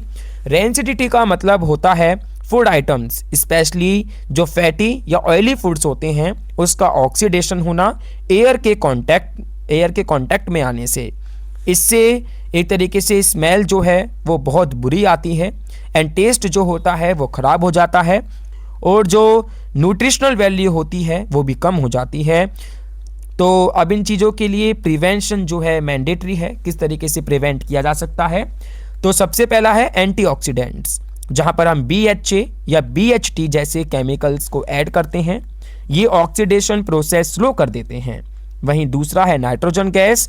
चिप्स के पैकेट आप लोगों ने देखे होंगे, बड़े फूले आते हैं, और जो चिप्स के पैकेट्स होते हैं उनमें कौन सी गैस भरी होती है? नाइट्रोजन गैस भरी होती है। इनर्ट गैस है नाइट्रोजन, जो है ऑक्सीडेशन नहीं होने देती और ऑक्सीजन को रिप्लेस कर देती है। और तीसरा है एयर टाइट कंटेनर। ऑक्सीजन का कांटेक्ट कम से कम हो, यानी कि ना के बराबर हो, तो हम एयर टाइट कंटेनर्स का यूज़ करते हैं। मॉइस्चर भी नहीं आता है एयर टाइट कंटेनर्स में सामान रखने से, एंड जो फ्रेशनेस होती है वो भी मेंटेन रहती है। कुछ अदर मेथड्स भी हैं, जैसे कि हम सामान को फ्रिज के अंदर रख देते हैं, या किसी भी सामान की वैक्यूम पैकिंग करा देते हैं, या फिर कीपिंग अवे फ्रॉम सनलाइट। तो यहाँ पर करेक्ट आंसर जो है वो डी है, ऑल ऑफ द अबव। सभी मेथड्स जो हैं वो इफेक्टिव हैं रेंसिडिटी प्रिवेंट करने के लिए। तो देखिए, एग्जाम टिप है आप लोगों के लिए, जब all of the above option हो और आपको लगता है कि सभी ऑप्शन सही हैं, तो कॉन्फिडेंटली ऑप्शन डी सिलेक्ट करो, लेकिन एक बार जरूर चेक कर लो कि कोई ऑप्शन रॉन्ग तो नहीं है। डेट्स वाई यहाँ पर इंपॉर्टेंट है हर एक ऑप्शन को ब्रीफली आप लोग जो है समझें और उसको एनालाइज करें। बढ़ते हैं नेक्स्ट क्वेश्चन की ओर, which is question number 13। Dash is the most malleable metal. तो आंसर होगा गोल्ड, जिसका सिंबल होता है AU। एक्सप्लेन कर दूं क्यों। मैलिबिलिटी आप लोगों ने एक टर्म पढ़ी होगी, जिसका मतलब होता है मेटल को हैमर से बीट करके थिन शीट्स बना देना। गोल्ड जो है वो सबसे ज़्यादा मैलेबल मेटल है। आप लोगों को बता दूं कि 1 ग्राम गोल्ड से 1 स्क्वायर मीटर शीट बना सकते हैं। बहुत ज़्यादा थिन शीट्स बना सकते हैं हम, गोल्ड लीफ जिसको कहते हैं। ज्वेलरी मेकिंग में यूज़फुल है और डेकोरेटिव वर्क में भी यूज़ होती है। तो इसका करेक्ट आंसर जो है वो गोल्ड है, जिसका सिंबल है AU। एक तरीके की ऑर्डर होता है मैलेबिलिटी का, जहाँ पर सबसे पहले आता है मोस्ट मैलेबल मेटल गोल्ड, उसके बाद उससे कम आता है सिल्वर, उससे कम एल्यूमिनियम, उससे कम कॉपर एंड उससे कम लेड यानी कि PB। तो यहाँ पर आपको देखिए कंफ्यूज नहीं होना है। मैलेबिलिटी का मतलब होता है शीट्स बनाने की एबिलिटी, और डक्टिलिटी होता है वायर्स बनाने की एबिलिटी। गोल्ड जो है वो सबसे ज़्यादा डक्टाइल मेटल भी है, आप लोगों को बता दें। तो इसका करेक्ट आंसर क्या होगा? गोल्ड होगा। ठीक है, बढ़ते हैं क्वेश्चन नंबर 14 की तरफ, जो कि पूछ रहा है why do ionic compounds have high melting point. काफ़ी इंपॉर्टेंट क्वेश्चन है। आयनिक कंपाउंड्स का हाई मेल्टिंग पॉइंट होता है क्योंकि इसमें जो है स्ट्रॉन्ग इलेक्ट्रोस्टैटिक फोर्सेस होती हैं। आयनिक कंपाउंड्स में अपोजिटली चार्ज्ड आयंस, जिसमें हम कैटायंस और एनायंस की बात करते हैं, उनके बीच बहुत strong electrostatic force of attraction होते हैं। और दूसरा होता है एनर्जी रिक्वायरमेंट। ये जो फोर्सेस होते हैं ये बहुत ज़्यादा स्ट्रॉन्ग होते हैं, इसलिए उन्हें ब्रेक करने के लिए, उन्हें तोड़ने के लिए हमें बहुत ज़्यादा अमाउंट में एनर्जी चाहिए होती है। तीसरा है स्टेबल स्ट्रक्चर।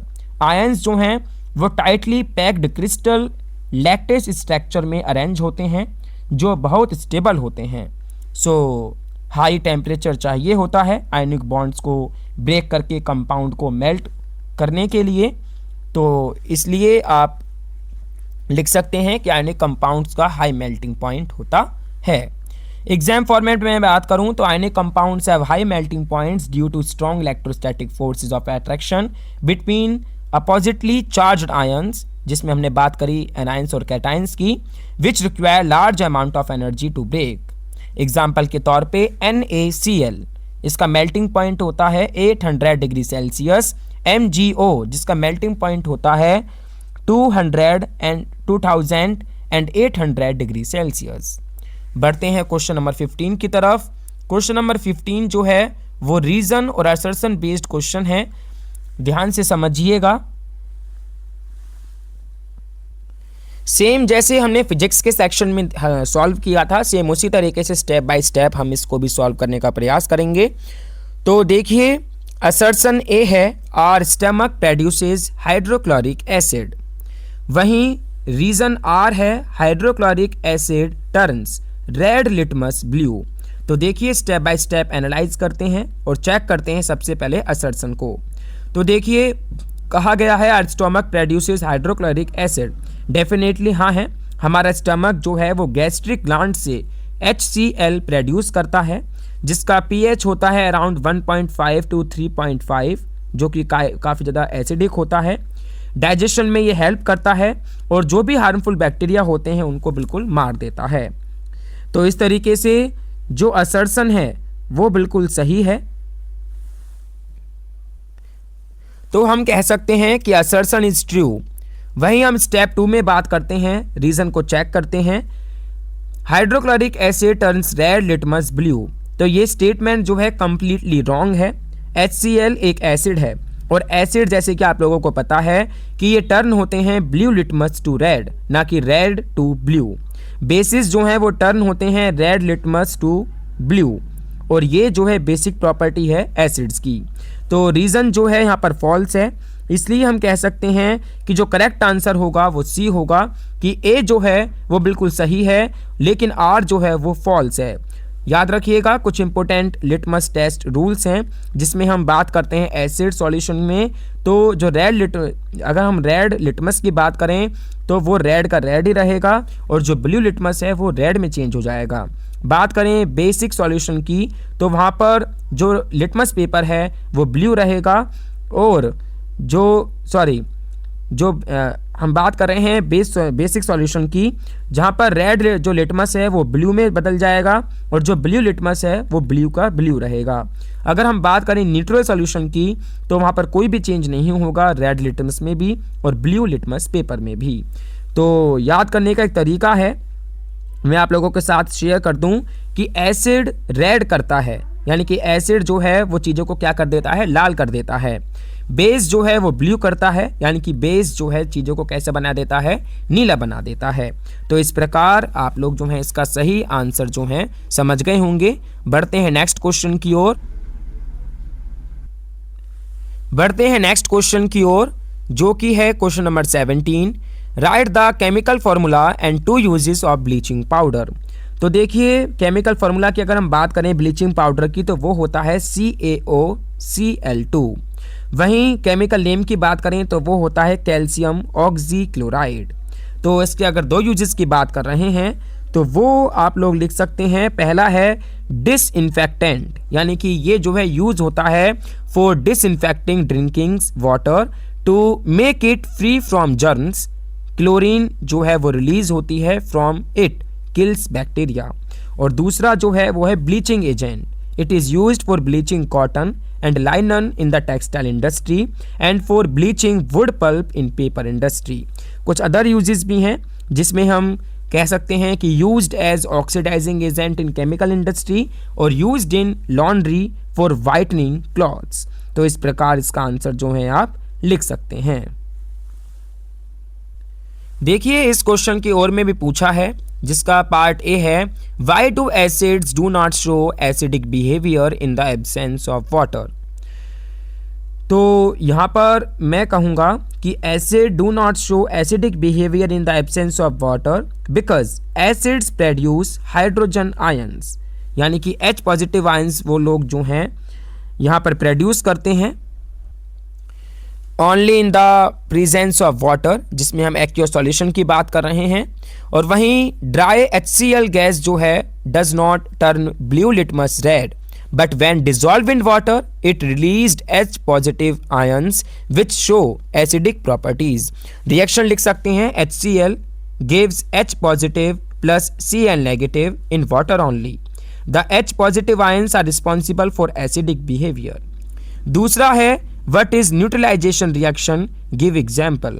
तो देखिए बात करें न्यूट्रलाइजेशन रिएक्शन की, तो ऐसी रिएक्शन होती है जो कि एसिड, जिसके अंदर एसिड जो है वो रिएक्ट करता है with a base to form salt and water. आप लोग लिख सकते हैं acid plus base which give salt plus water. Example के तौर पे आप लोग डेफिनेटली लिख कर आइएगा एक reaction HCl plus NaOH which gives NaCl plus H2O, यानी कि हाइड्रोक्लोरिक एसिड की रिएक्शन कराई सोडियम हाइड्रोक्साइड के साथ, जिससे मिला सोडियम क्लोराइड और वाटर। ये जो है एक एक्सोथर्मिक रिएक्शन है जहां पर हीट जो है वो रिलीज होती है। और देखिए डियर स्टूडेंट्स, यहां पर एक कंपेटेंसी बेस्ड क्वेश्चन भी पूछा गया है, 2 मार्क का है पूरा। Question about oxidation and reduction, आप लोग ध्यान से देखिएगा। ये है क्वेश्चन जहां पर एक तरीके की रिएक्शन दी गई है आयरन की with copper sulphate solution Fe plus CuSO4 which give Cu plus FeSO4। तो which option in the given table correctly represent the substance oxidised and reducing agent. तो यहाँ पर टेबल दी गई है ऑप्शंस के साथ A B C D, उनको आप ध्यान से एनालाइज कीजिए। जिसका करेक्ट आंसर मैं कहूँ तो C होगा, क्योंकि यहाँ पर आप लोगों को बताना है कि सब्सटेंस जो है वो ऑक्सीडाइज क्या हुआ है Cu, रिड्यूसिंग एजेंट क्या है Fe। रुकिए यहाँ पर थोड़ा मैं इसको रिकंसिडर करता हूँ। हाँ, actually let me analyse properly. तो सबसे पहले हम रिएक्शन को समझते हैं। रिएक्शन है Fe plus CuSO4 which gives FeSO4 plus Cu। तो देखिए आयरन जो है Fe वो लूज कर रहा है इलेक्ट्रॉन्स को, जहां पर हम कह सकते हैं कि Fe gives Fe2 plus 2 electrons, यानी कि ऑक्सीडेशन हो रहा है। कॉपर की बात करें Cu2 प्लस, जहां पर इलेक्ट्रॉन्स को गेन कर रहा है। Cu2 पॉजिटिव थे और 2 इलेक्ट्रॉन मिल गए, तो Cu क्या हो गया, यहाँ पर रिडक्शन हो गया। So therefore substance oxidised Fe, क्योंकि ये इलेक्ट्रॉन्स लूज कर रहा है। रिड्यूसिंग एजेंट Fe है, जो ऑक्सीडाइज्ड होता है वही रिड्यूसिंग एजेंट होता है, याद रखिएगा। सब्सटेंस रिड्यूस की बात करें तो Cu2 प्लस, क्योंकि ये इलेक्ट्रॉन्स गेन कर रहा है। और वहीं ऑक्सीडाइजिंग एजेंट की बात करें तो वो है CuSO4, जो रिड्यूस्ड होता है वही ऑक्सीडाइजिंग एजेंट होता है। तो correct answer should be A, ठीक है। Fe, वही सब्सटेंस ऑक्सीडाइज हो रहा है और वही सब्सटेंस जो है रिड्यूस्ड हो रहा है, ठीक है डियर स्टूडेंट्स। तो की कॉन्सेप्ट यहाँ पर याद रखिएगा। ऑक्सीडेशन का मतलब होता है लॉस ऑफ इलेक्ट्रॉन्स या increase in oxidation number. Reduction होता है गेन ऑफ इलेक्ट्रॉन्स या डिक्रीज इन ऑक्सीडेशन नंबर। तीसरा है ऑक्सीडाइजिंग एजेंट, जो खुद रिड्यूस होता है, और रिड्यूसिंग एजेंट वो होता है जो खुद ऑक्सीडाइज होता है। निमोनिक याद रखिएगा OILRIG, जो कि मैंने क्लास के अंदर भी डिस्कस की थी, जिसमें O का मतलब है oxidation, is loss of electrons, और R जो है उसका मतलब है रिडक्शन, इज गेन किसका, इलेक्ट्रॉन्स का। तो इस तरीके से आप लोग जो है याद रख सकते हैं। बढ़ते हैं नेक्स्ट क्वेश्चन की ओर, जो कि है क्वेश्चन नंबर 18। ध्यान से देखिएगा, word equation and balanced equation पर ये बेस्ड है। 3 मार्क का ये क्वेश्चन है। Write word equations and then balanced equations for the reaction taking place. तो यहाँ पर सबसे पहला है dilute sulphuric acid reacts with zinc granules. तो यहाँ पर वर्ड इक्वेशन होती है zinc plus dilute sulphuric acid which gives zinc sulphate plus hydrogen gas. Balanced chemical equation होगी Zn plus H2SO4 which gives ZnSO4 plus H2 gas release. दूसरा है dilute hydrochloric acid reacts with magnesium ribbon. तो word equation होगी magnesium plus dilute hydrochloric acid which gives magnesium chloride plus hydrogen gas. एक balanced chemical equation होगी Mg plus 2HCl which gives MgCl2 plus H2 gas release. तीसरा है dilute hydrochloric acid reacts with iron filings. तो देखिए जब भी iron के साथ डाइल्यूट हाइड्रोक्लोरिक एसिड रिएक्ट करता है तो मिलता है आयरन क्लोराइड प्लस में हाइड्रोजन गैस। तो आप लिख सकते हैं एक balanced chemical equation Fe plus 2HCl which gives FeCl2 plus H2 gas release. Exam writing format में आपको बता दूं, वर्ड इक्वेशन लिखिएगा देन बैलेंस्ड इक्वेशन लिखिएगा। ठीक है डियर स्टूडेंट्स, वर्ड इक्वेशन जो है उसमें आप कॉमन नेम्स का यूज कीजिएगा, देन केमिकल इक्वेशन लिखिएगा जहां पर फॉर्मूलाज जो है आप लोगों को करेक्ट लिखने हैं, बैलेंस कीजिएगा, एटम्स काउंट चेक करो और दोनों साइड आप लोग जो है ये देखिएगा। स्टेट सिंबल्स ये जो है ऑप्शनल हैं, solid, liquid, gas, aqueous solution ये आप लिख सकते हैं। एरो सिंबल्स प्रॉपर तरीके से होने चाहिए, ऊपर की तरफ सिंबल जो है वो गैस के रिलीज होने को दर्शाता है और नीचे का एरो जो है डाउन साइड एरो जो है वो प्रेसिपिटेट को दर्शाता है। तो जितनी भी रिएक्शंस हैं वो सिमिलर हैं। मेटल का रिएक्शन हुआ है डाइल्यूट एसिड के साथ जिसमें हमें सॉल्ट प्लस H2 गैस मिली है। ये एक तरीके की डिस्प्लेसमेंट रिएक्शन है जहां पर H2 गैस की टेस्टिंग की बात करें तो एक पॉप साउंड आएगी विद बर्निंग स्प्लिंटर। ठीक है डियर स्टूडेंट्स, मार्किंग की बात करें तो 1 मार्क पर रिएक्शन है, 0.5 वर्ड प्लस 0.5 बैलेंस्ड इक्वेशन। ये डायरेक्टली आप लोगों के एनसीईआरटी सेक्शन में से पूछी गई हैं। बात करते हैं क्वेश्चन नंबर 19 की जो कि इलेक्ट्रॉन डॉट स्ट्रक्चर पर बेस्ड है जहां पर आपको सोडियम, ऑक्सीजन एंड मैग्नीशियम तीनों ही एलिमेंट्स के जो एटम्स हैं वो आप जो इलेक्ट्रॉन डॉट स्ट्रक्चर हैं वो आप लोगों को ड्रॉ करने हैं। पहला है इलेक्ट्रॉन डॉट स्ट्रक्चर, मैं आप लोगों को बता दूं कि उसमें जो है वैलेंस इलेक्ट्रॉन्स को डॉट से जो है आप लोग रिप्रेजेंट करते हैं एलिमेंट के सिंबल के अराउंड। जैसे सोडियम है, एटॉमिक नंबर क्या है 11, इलेक्ट्रॉनिक कॉन्फ़िगरेशन क्या होगी 281, वैलेंस इलेक्ट्रॉन क्या होगा 1। तो आप जो हैं एक डॉट अराउंड Na सिंबल जो है बना सकते हैं। दूसरा है ऑक्सीजन, एटॉमिक नंबर क्या है 8, इलेक्ट्रॉनिक कॉन्फ़िगरेशन की बात करें तो वो क्या होगी 2 और 6, जिसमें वैलेंस इलेक्ट्रॉन्स की बात करें तो वो क्या होंगे 6 होंगे। तो आप लोग जो हैं 6 डॉट्स को around oxygen atom usually shown as pairs and singles आप लोग दिखा सकते हैं। तीसरा है मैग्नीशियम, एटॉमिक नंबर होता है 12, इलेक्ट्रॉनिक कॉन्फ़िगरेशन होगी 2, 8 और 2, जिसका वैलेंस इलेक्ट्रॉन की बात करें तो क्या होगा 2 होगा। तो मैग्नीशियम पर आप जो हैं 2 डॉट अराउंड मैग्नीशियम सिंबल जो हैं शो कर सकते हैं। तो एग्जाम ड्राइंग टिप्स में आप लोगों के साथ शेयर करूं तो एलिमेंट का सिंबल सेंटर में लिखिए, क्लियरली होना चाहिए। डॉट्स को सिस्टम में डॉट्स को जो हैं आप जो हैं बेहतर तरीके से अरेंज कीजिए around symbol. Pairs of electrons जो हैं दिखाने के लिए आप 2 डॉट आसपास रखिए एंड मैक्सिमम 8 डॉट्स हो सकते हैं। ऑक्टेट रूल यहाँ पर फॉलो होता है और याद रखिएगा पेन से नहीं पेंसिल से आप लोगों को नीटली ये डायग्राम जो हैं बनाने हैं। प्रॉपर रिप्रेजेंटेशन मेथड में आप लोगों को बताऊं तो आप डॉट्स को यूजुअली 4 साइड्स पे डिस्ट्रीब्यूट आप लोगों को करना है, top, bottom, left, right, basically इन्हीं जगह हम करते हैं।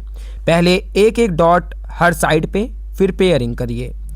मार्किंग इसका 1 मार्क ईच है for correct electron dot structure. Total number of question जो मार्क है इस क्वेश्चन का वो है 3।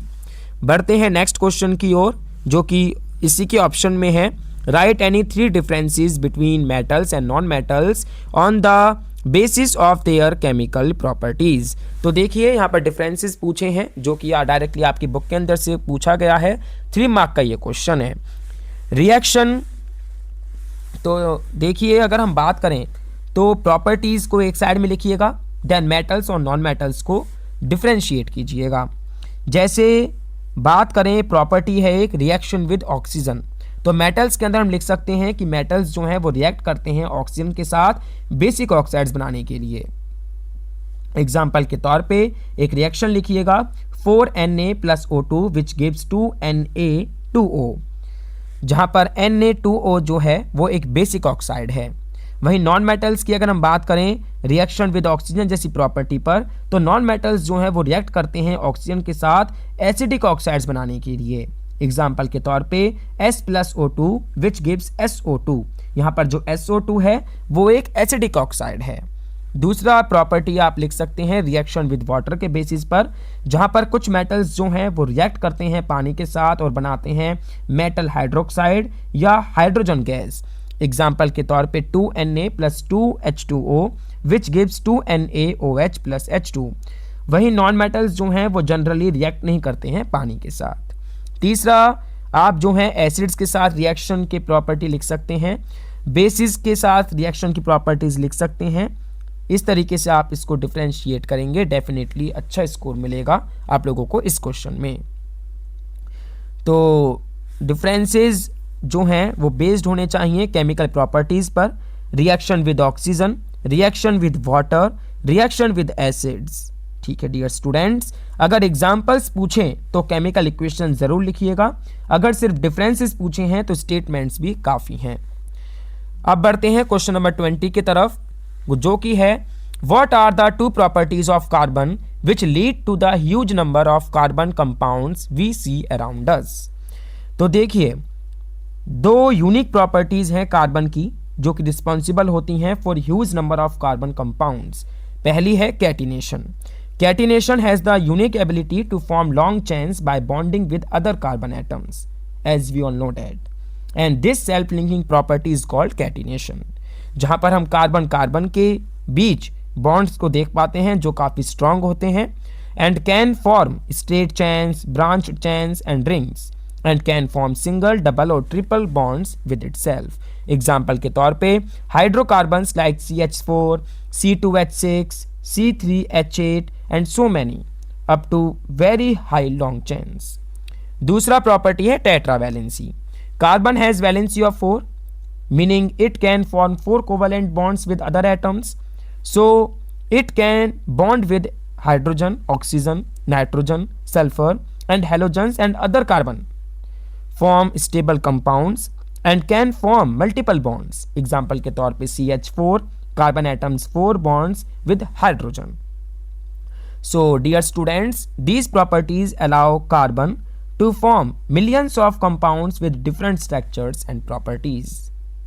इसी के अंदर दूसरा क्वेश्चन पूछा है, दूसरा पार्ट है how can ethanol and ethanoic acid be differentiated on the basis of their physical and chemical properties. तो देखिए, ये यहाँ पर क्वेश्चन काफ़ी इंपॉर्टेंट है, जहाँ पर फिजिकल प्रॉपर्टीज आप लोगों को बतानी है इथेनॉल यानी कि C2H5OH की और इथेनोइक एसिड यानी कि CH3COOH की। सबसे पहले प्रॉपर्टी आप एक्सप्लेन कर सकते हैं स्मेल के बेसिस पर, जहाँ पर इथेनॉल की स्मेल जो है काफ़ी प्लीजेंट होती है, वहीं इथेनोइक एसिड की स्मेल जब बड़ी ज़्यादा पंजेंट विनेगर लाइक स्मेल होती है। स्टेट के तौर पे आप डिफ्रेंशिएट कर सकते हैं कि इथेनॉल जो है वो लिक्विड होती है और इथेनोइक एसिड भी लिक्विड होता है। बॉइलिंग पॉइंट के डिफरेंसेस आप लिख सकते हैं, सॉलिबिलिटी के बेसिस पर भी, जहाँ पर इथेनॉल जो है वो पानी के अंदर सॉल्युबल होता है और इथेनोइक एसिड भी पानी के अंदर सॉल्युबल होता है।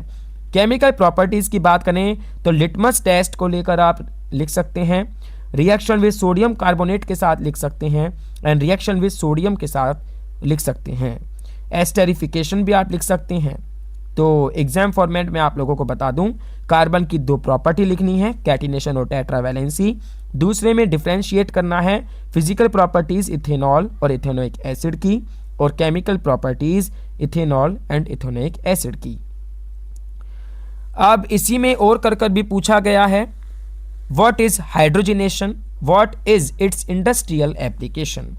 तो देखिए, हाइड्रोजनेशन जो है एक ऐसी प्रोसेस होती है जहां पर addition of hydrogen to unsaturated organic compounds देखा जाता है कंटेनिंग डबल और triple bonds in the presence of nickel catalyst to convert them into saturated compounds. Reaction होती है जहां पर अनसैचुरेटेड कंपाउंड में हाइड्रोजन के 2 एटम्स को ऐड कर दिया जाता है निकल कैटलिस्ट की प्रेजेंस में सैचुरेटेड कंपाउंड बनाने के लिए। एग्जाम्पल के तौर पे CH2 double bond CH2 which gives H2 plus H2 which gives CH3 single bond CH3। Ethene से इथिन बनाने की प्रक्रिया में हाइड्रोजनेशन काम करती है। इंडस्ट्रियल एप्लीकेशन भी है। Most important industrial application is in the manufacture of वनस्पति घी, जिसको हम वेजिटेबल घी भी कहते हैं, और एक तरीके से जो है वेजिटेबल ऑयल से बनता है। वेजिटेबल ऑयल अनसैचुरेटेड है, air liquid at room temperature, और जब इसको हाइड्रोजनेटेड करा जाता है तो दे बिकम सॉलिड फैट्स, जिसको हम सैचुरेटेड कहते हैं। तो निकल जो है वो कैटलिस्ट के तौर पर यहाँ पर यूज़ होता है। ये जो है कन्वर्ट कर देता है लिक्विड ऑयल्स को सेमी सॉलिड फैट्स में। एग्जाम्पल के तौर पे vegetable oil plus H2 which gives वनस्पति घी। ठीक है डियर स्टूडेंट्स। दूसरा यहाँ पर पूछा है explain the mechanism of the cleaning action of soaps. तो देखिए सोप जो है उसका स्ट्रक्चर क्या होता है। सोप मॉलिक्यूल्स के दो पार्ट होते हैं, एक होता है हाइड्रोफोबिक टेल और दूसरा होता है हाइड्रोफिलिक हेड। जो हाइड्रोफोबिक टेल होता है वो लॉन्ग हाइड्रोकार्बन चैन होता है जहाँ जो कि वाटर को रिपेल करता है, ऑयल को अट्रैक्ट करता है, और दूसरा जो हाइड्रोफिलिक जो हेड है वो आयनिक एंड है COONA का, जो वाटर को अट्रैक्ट करता है और ऑयल को रिपेल करता है। मैकेनिज्म यही है कि मिसेल का फॉर्मेशन होता है जब सोप जो है ऐड होता है पानी में विद ऑयल और ग्रीस के साथ, विद ऑयल एंड ग्रीस, तो जो हाइड्रोफोबिक टेल होती हैं वो अटैच हो जाती हैं ऑयल ड्रॉपलेट्स के साथ and they hydrophilic heads remain in water. Many soaps molecules around one oil droplet forming a spherical structure, जिसको हम मिसेल कहते हैं, and oil droplet gets trapped inside the micelle. तो इस तरीके से कुछ और भी स्टेप्स हैं जिनको आप यहाँ पर मेंशन कर सकते हैं। डायरेक्टली आप लोगों के बुक के अंदर से ये क्वेश्चन पूछा गया है। तो यहाँ पर आप डायग्राम भी बना कर आइएगा जहाँ पर oil droplet in centre, soap molecules arranged around it and hydrophobic tails pointing inward यानी कि toward oil and hydrophilic heads pointing outward toward water. Label डालिएगा micelle formation. Cleaning action of soap की बात करें तो soap molecules have hydrophobic tail and hydrophilic head. Hydrophobic tail attach to oil और grease while hydrophilic head remains in water and micelle formation occurs, that's oil trapped inside. Micelle remains suspended in water and rising removes micelles along with dirt. अब हम बात करते हैं इसी के अंदर एक और क्वेश्चन है कंपेटेंसी बेस्ड, देख सकते हैं। Table showing hints about compounds A and B. Identify the compound A and compound B. 1 mark का है।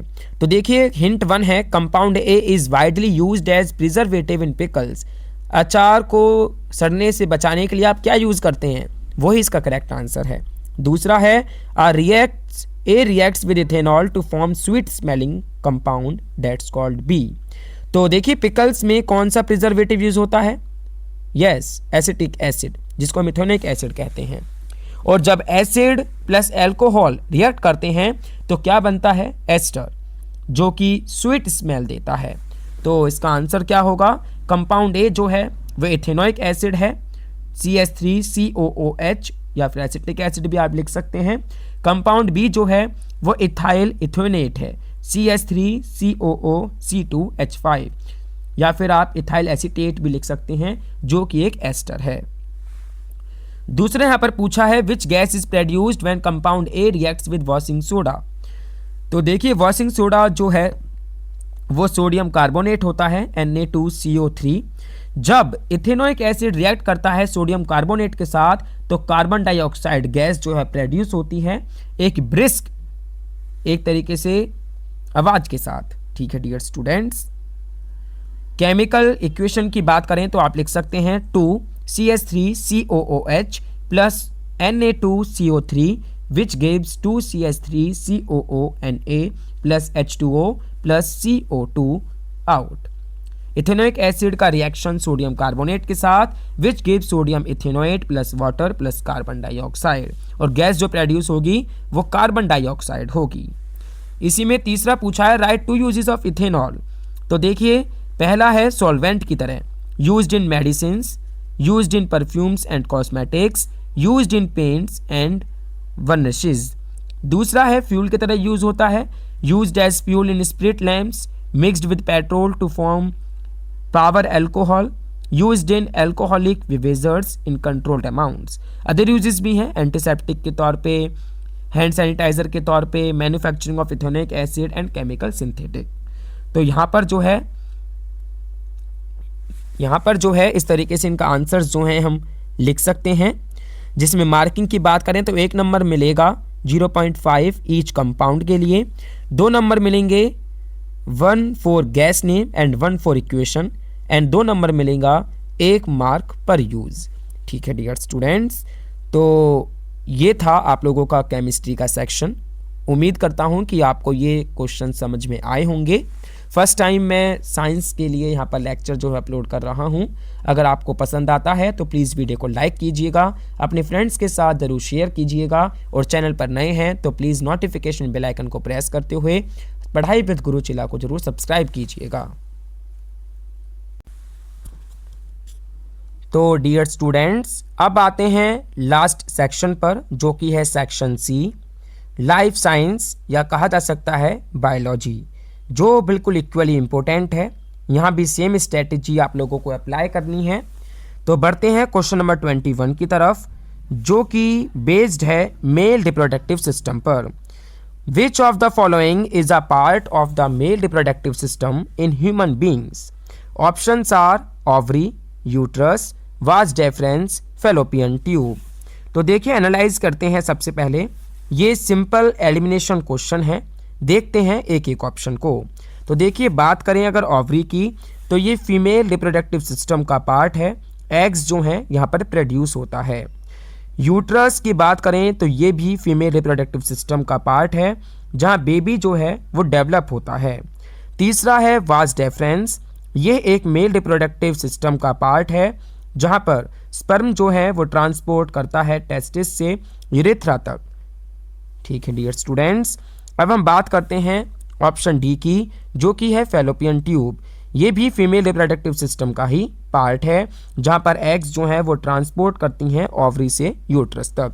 तो करेक्ट आंसर क्या होगा? सी, यानी कि वाज डेफरेंस। तो मैं यहाँ पर एक आप लोगों को टिप देना चाहूँगा कि रिप्रोडक्टिव सिस्टम के क्वेश्चंस में टर्मिनोलॉजी जो हैं वो कंफ्यूज हो सकती हैं।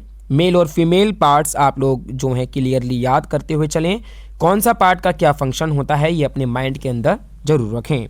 बढ़ते हैं नेक्स्ट क्वेश्चन की ओर, विच इज़ क्वेश्चन नंबर 22, जो पूछ रहा है which of the following is not environment friendly? Options are paper bag, woollen stick, balloon, all of the above. तो देखिए एनवायरमेंट फ्रेंडली मतलब जो बायोडिग्रेडेबल हो और नेचर को हार्म ना करे। सबसे पहले हम बात करते हैं पेपर बैग की। तो ये जो है वुड पल्प से बनता है, एक तरीके से नेचुरल मटेरियल है, बायोडिग्रेडेबल है, नेचुरली डिकम्पोज भी हो जाता है। तो ये क्या हुआ? इन्वायरमेंट फ्रेंडली हुआ। दूसरा हम बात करें वुडन स्टिक की, तो ये भी नेचुरल मटेरियल है, बायोडिग्रेडेबल है, इन्वायरमेंट फ्रेंडली है। तीसरा हम बात करें बलून की, तो बलून जो है वो एक तरीके का लेटेक्स होता है या प्लास्टिक से बना होता है। लेटेक्स जो है, बैलून्स जो हैं थोड़े बायोडिग्रेडेबल होते हैं लेकिन बहुत टाइम लगता है। और प्लास्टिक की बात करें, प्लास्टिक बलून्स की बात करें तो ये नॉन बायोडिग्रेडेबल होते हैं। एनिमल्स बलून के पीसेस खा सकते हैं और उन्हें हार्म हो सकता है। तो ये इन्वायरमेंट फ्रेंडली बिल्कुल भी नहीं है। चौथा ऑप्शन है ऑल ऑफ द अबव। तो देखिए जब हमने ऑप्शंस को एनालाइज करा तो इसमें करेक्ट आंसर क्या होगा? सी, यानी कि बलून। पूछा था इनमें से कौन सा बायोडिग्रेडेबल या फिर इन्वायरमेंट फ्रेंडली मटेरियल नहीं है, तो ऑप्शन होगा सी, यानी कि बलून। बढ़ते हैं क्वेश्चन नंबर 23 की तरफ, which is chemicals like CFC harms the dash layer. तो डेफिनेटली इसका सही आंसर है ओजोन। कंप्लीट सेंटेंस में हम लिख सकते हैं कि chemicals like CFC chlorofluorocarbons harm the ozone layer.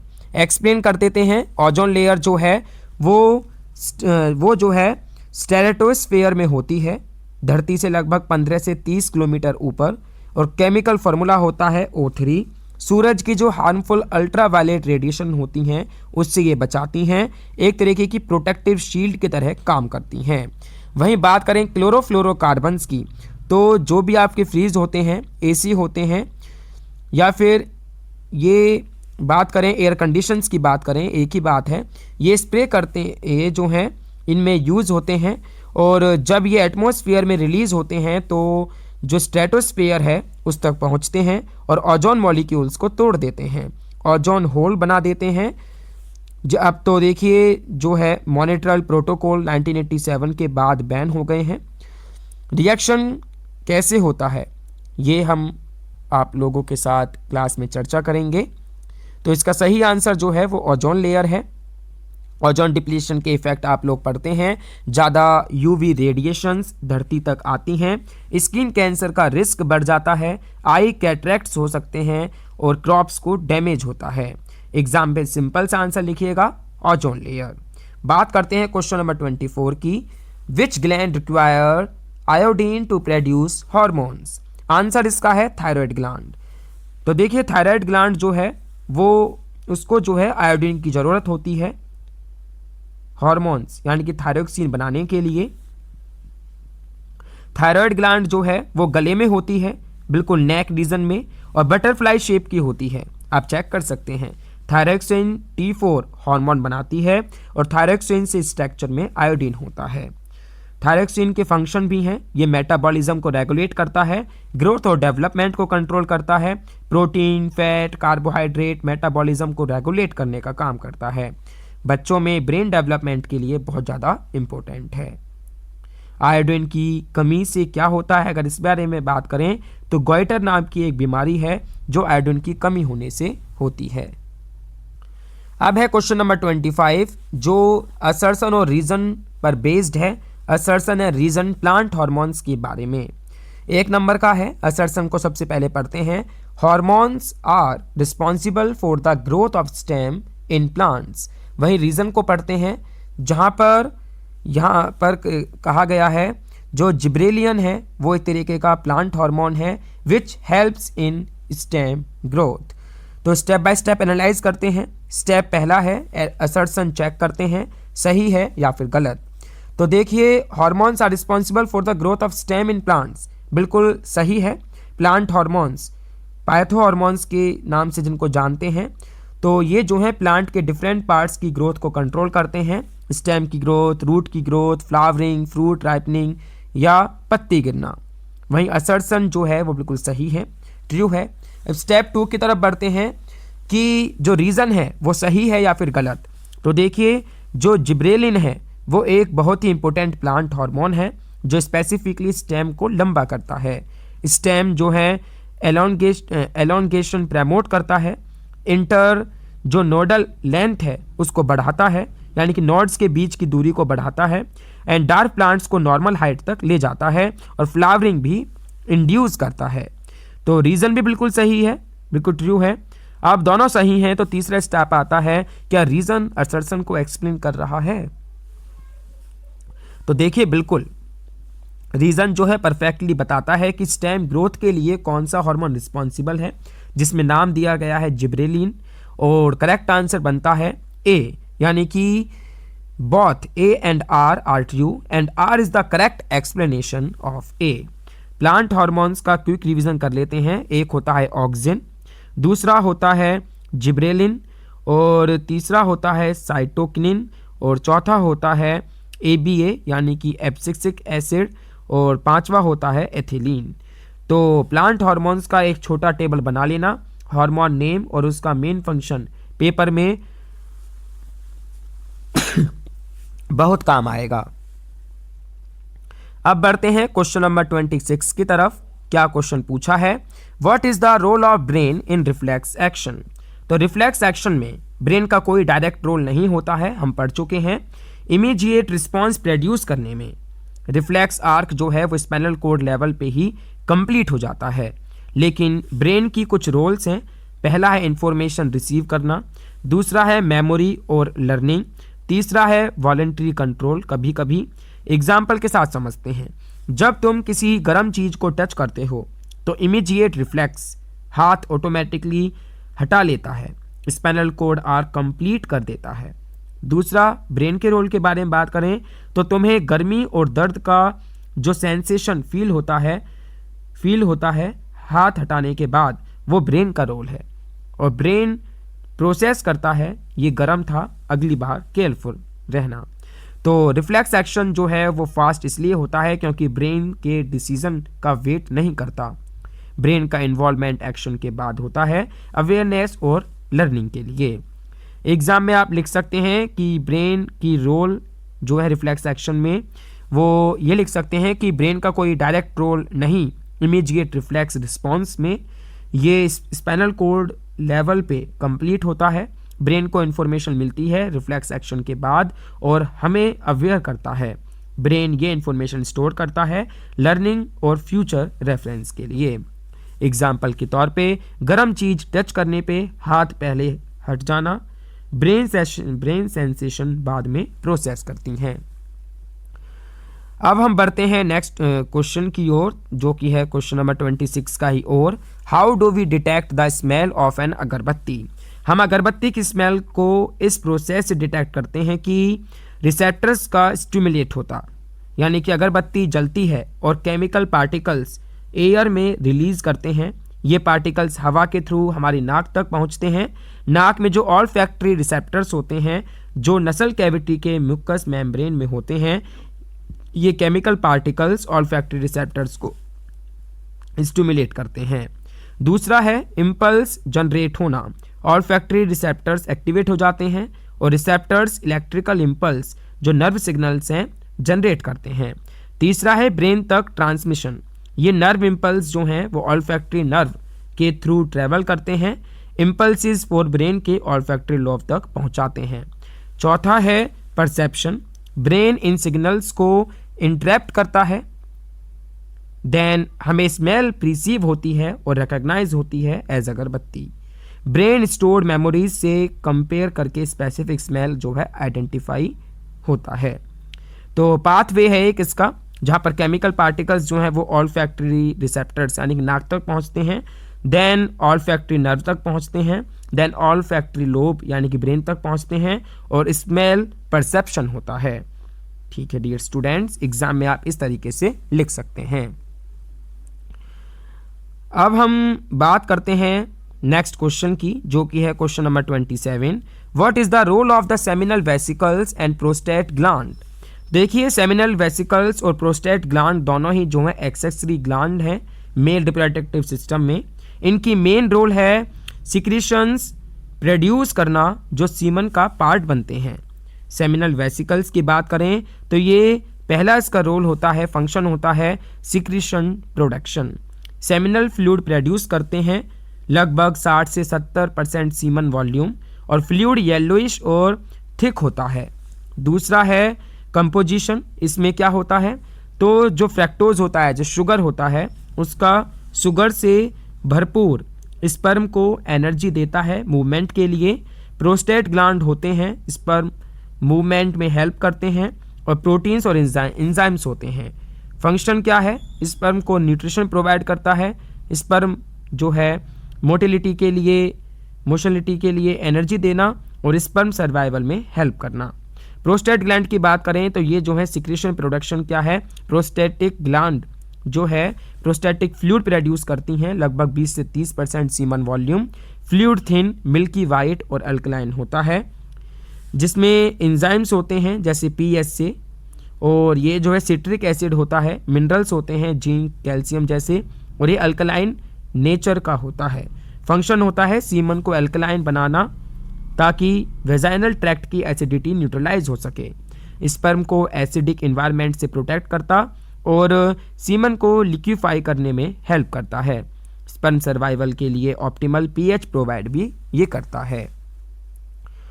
तो कंबाइंड रोल है दोनों को मिलाकर। अगर हम रोल की बात करें तो दोनों के सिक्रीशंस वास डिफरेंस से आए स्पर्म के साथ मिक्स होते हैं, कंप्लीट सीमन बनता है और न्यूट्रिशन, प्रोटेक्शन और स्पर्म ट्रांसपोर्ट के लिए मीडियम प्रोवाइड करते हैं। टोटल सीमन वॉल्यूम 2 से 5 मिलीलीटर पर इजैकुलेशन होती है।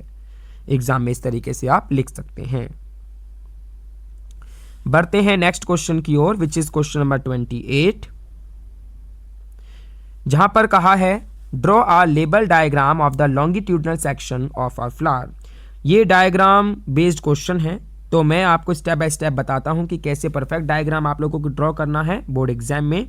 तो फ्लावर के जो मेन पार्ट्स हैं बाहर से लेकर अंदर तक, जिसमें हम कैलेक्स की बात करते हैं, कोरोला की बात करते हैं, और बात करते हैं हम फीमेल पार्ट की, मेल पार्ट की, तमाम तरीके के पार्ट्स जो हैं, जो भी मेन पार्ट हैं वो आप लोगों को ड्रॉ कर देने हैं, लेबल कर देने हैं। इसका डायग्राम आप जो है ऑनलाइन देख सकते हैं, इवन आपके एनसीईआरटी टेक्स्ट बुक में काफ़ी बेहतर डायग्राम दिया गया है। तो आप लोगों को मैं बता दूं कि यहाँ पर आपको पेंसिल का यूज़ करना है। मिस्टेक्स करेक्ट करना इजी हो जाता है जब भी आप पेंसिल से कोई भी डायग्राम स्ट्रक्चर बनाते हैं। प्रॉपर स्केल रखना है, not too small, half page आप लोग डेफिनेटली यूज़ करें। क्लियर लेबल्स, रूलर से लेबल लाइंस आप लोगों को ड्रॉ करनी है, और लेबल्स जो हैं एग्जैक्टली पार्ट्स को पॉइंट करें। आप लोग एरो ध्यान से बना के आइएगा, नीटली अरेंज कीजिएगा, हर एक चीज़ को ओवरलैप नहीं करने का। एंड हेडिंग्स लिखनी है, longitudinal structure of flower title के रूप में। जितना क्लीन डायग्राम होगा उतने बेटर आप लोगों को मार्क्स मिलेंगे। लेबल्स ब्लर या अनक्लियर नहीं रखने हैं, पार्ट्स को प्रोपोर्शन गलत नहीं होना चाहिए, रफ या गंदी डायग्राम मत बना के आइएगा, मेल और फीमेल दोनों पार्ट्स दिखाना जरूरी है, ओवरी के अंदर ओव्यूल्स दिखाना मत भूलिएगा, पार्ट्स को प्रोपोर्शन गलत न रखिएगा, तभी आपको बेहतर तरीके से 3 नंबर मिलेंगे इस डायग्राम बेस्ड क्वेश्चन में। तो देखिए, करेक्ट स्ट्रक्चर बनाने पर और पार्ट्स को बनाने पर आपको 1.5 नंबर मिलेगा, 1 नंबर प्रॉपर लेबलिंग पर मिलेगा, और आधा नंबर नीटनेस और प्रेजेंटेशन पर मिलेगा। एक बोनस टिप मैं आपके साथ शेयर करूंगा, अगर टाइम हो और कलरफुल डायग्राम बनाना हो तो आप लोग डेफिनेटली बनाकर आइएगा। यूजुअली पेंसिल ही अलाउड होती है बोर्ड्स एग्जाम में, तो सेपल्स को ग्रीन कर दीजिएगा, पेटल्स को कोई भी ब्राइट कलर दे दीजिएगा, स्टेमन्स को येलो कर दीजिएगा, एंथर को, एंड ग्रीन फिलामेंट, पिस्टल को लाइट ग्रीन वाइट कर दीजिएगा। लेकिन बोर्ड्स में यूजुअली पेंसिल डायग्राम्स ही बनानी होती हैं, इसलिए मैं कह रहा हूँ कि आप शेडिंग कर दीजिएगा, वो बेहतर रहेगा। देखिए, क्वेश्चन नंबर 29 है, how do Mendel's experiment show that traits are inherited independently. देखिए, ये क्वेश्चन जो है बेहतर तरीके से बोर्ड पर ही समझाया जा सकता है, क्लासरूम में ही कवर किया जा सकता है, लेकिन फिर भी मैं आप लोगों को यहाँ पर बताना चाहूँगा कि मेंडल ने डाई हाइब्रिड क्रॉस एक्सपेरिमेंट्स किए प्रूव करने के लिए कि ट्रेड्स जो हैं वो इंडिपेंडेंटली इनहेरिट होते हैं। इसको लॉ ऑफ इंडिपेंडेंट असॉर्टमेंट कहते हैं। मेंडल का एक्सपेरिमेंट था, पेरेंट्स चुने गए, जहाँ पर कुछ उन्होंने ऑब्जर्वेशन रखी। तो ये जो है मैं आप लोगों को रिकमेंड करूँगा कि आप बेहतर तरीके से अपने क्लास टीचर से समझने का प्रयास कीजिएगा। एंड इसके और में जो क्वेश्चन है इसको भी आप अपने टीचर से ही बेहतर तरीके से क्लासरूम में समझने का प्रयास कीजिएगा। मैं आप लोगों को पढ़ देता हूँ। Plant with round green seed was crossed with wrinkled yellow seed plant. ए है, what will be the shape and colour of seed in F1 generation, show the crossing with diagram. अब बढ़ते हैं लास्ट क्वेश्चन की तरफ, जो कि है क्वेश्चन नंबर 30। आप लोगों को बता दूं कि क्वेश्चन नंबर 30 जो है वो इस क्वेश्चन पेपर का लास्ट क्वेश्चन है, जिसमें पूछा गया है कि what are the differences between autotrophic and heterotrophic mode of nutrition. तो यहाँ पर जो है ऑटोट्रॉफिक और हेटेरोट्रॉफिक न्यूट्रिशन में डिफरेंसेस आप लोगों को लिखने हैं। जैसे कि ऑटोट्रॉफिक न्यूट्रिशन की बात करें तो ऑर्गेनिजम्स जो हैं वो अपना खुद का फूड प्रोड्यूस करते हैं सिंपल सब्सटेंसेस से। वहीं हेटेरोट्रॉफिक न्यूट्रिशन जो है ऐसे ऑर्गेनिजम्स होते हैं जो दूसरे ऑर्गेनिजम्स पर डिपेंड करते हैं अपने फूड के लिए। जो ऑटोट्रॉफिक न्यूट्रिशन होता है उसके अंदर इनऑर्गेनिक सब्सटेंसेस होते हैं, जहाँ पर CO2, H2O की हम बात करते हैं, इनका यूज़ होता है। और हेटेरोट्रॉफिक न्यूट्रिशन में ऑर्गेनिक सब्सटेंसेस होते हैं, रेडीमेड फूड खाते हैं जिसको हम। और ऑटोट्रॉफिक न्यूट्रिशन के अंदर फोटोसिंथेसिस या कीमोसिंथेसिस जैसी प्रक्रियाएं आती हैं, और हेटेरोट्रॉफिक न्यूट्रिशन में डाइजेशन जैसी प्रक्रिया आती है। एग्जाम्पल के तौर पे ऑटोट्रॉफिक न्यूट्रिशन में लिख सकते हैं प्लांट्स या कुछ बैक्टीरिया, वहीं हेटेरोट्रॉफिक में animals, fungi, non green plants example हम लिख सकते हैं। और बात करें नेक्स्ट क्वेश्चन की, जो कि है क्वेश्चन नंबर 30 का B part, draw the label diagram of human digestive system. काफ़ी अच्छा और काफ़ी यूनिक डायग्राम यहाँ पर पूछा गया है। ह्यूमन डाइजेस्टिव सिस्टम का कंप्लीट डायग्राम आप लोगों को यहाँ पर बनाना है with proper labels.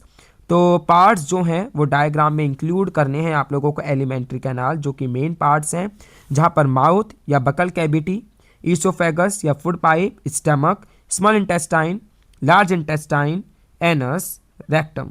Digestive glands जहाँ पर salivary glands, liver, gall bladder, pancreas, ये तमाम चीज़ें आप लोगों को लेबल करनी है। सबसे पहले आप बेसिक आउटलाइन बनाएं, ह्यूमन बॉडी का आउटलाइन या सिर्फ डाइजेस्टिव ट्रैक्ट ड्रॉ कीजिए। वर्टिकल ओरिएंटेशन रखना है आपको। टॉप से माउथ ड्रॉ करो, नीचे ईसोफेगस, एक थिन ट्यूब होती है। सैलिवरी ग्लैंड्स को माउथ के आसपास दिखाओ 3 पेयर्स में। देन स्टमक बनाओ, लेफ्ट साइड पे बल्ज दिखाना है। और स्मॉल इंटेस्टाइन बनाओ, लार्ज इंटेस्टाइन बनाओ, लिवर और पैनक्रियाज बनाइए।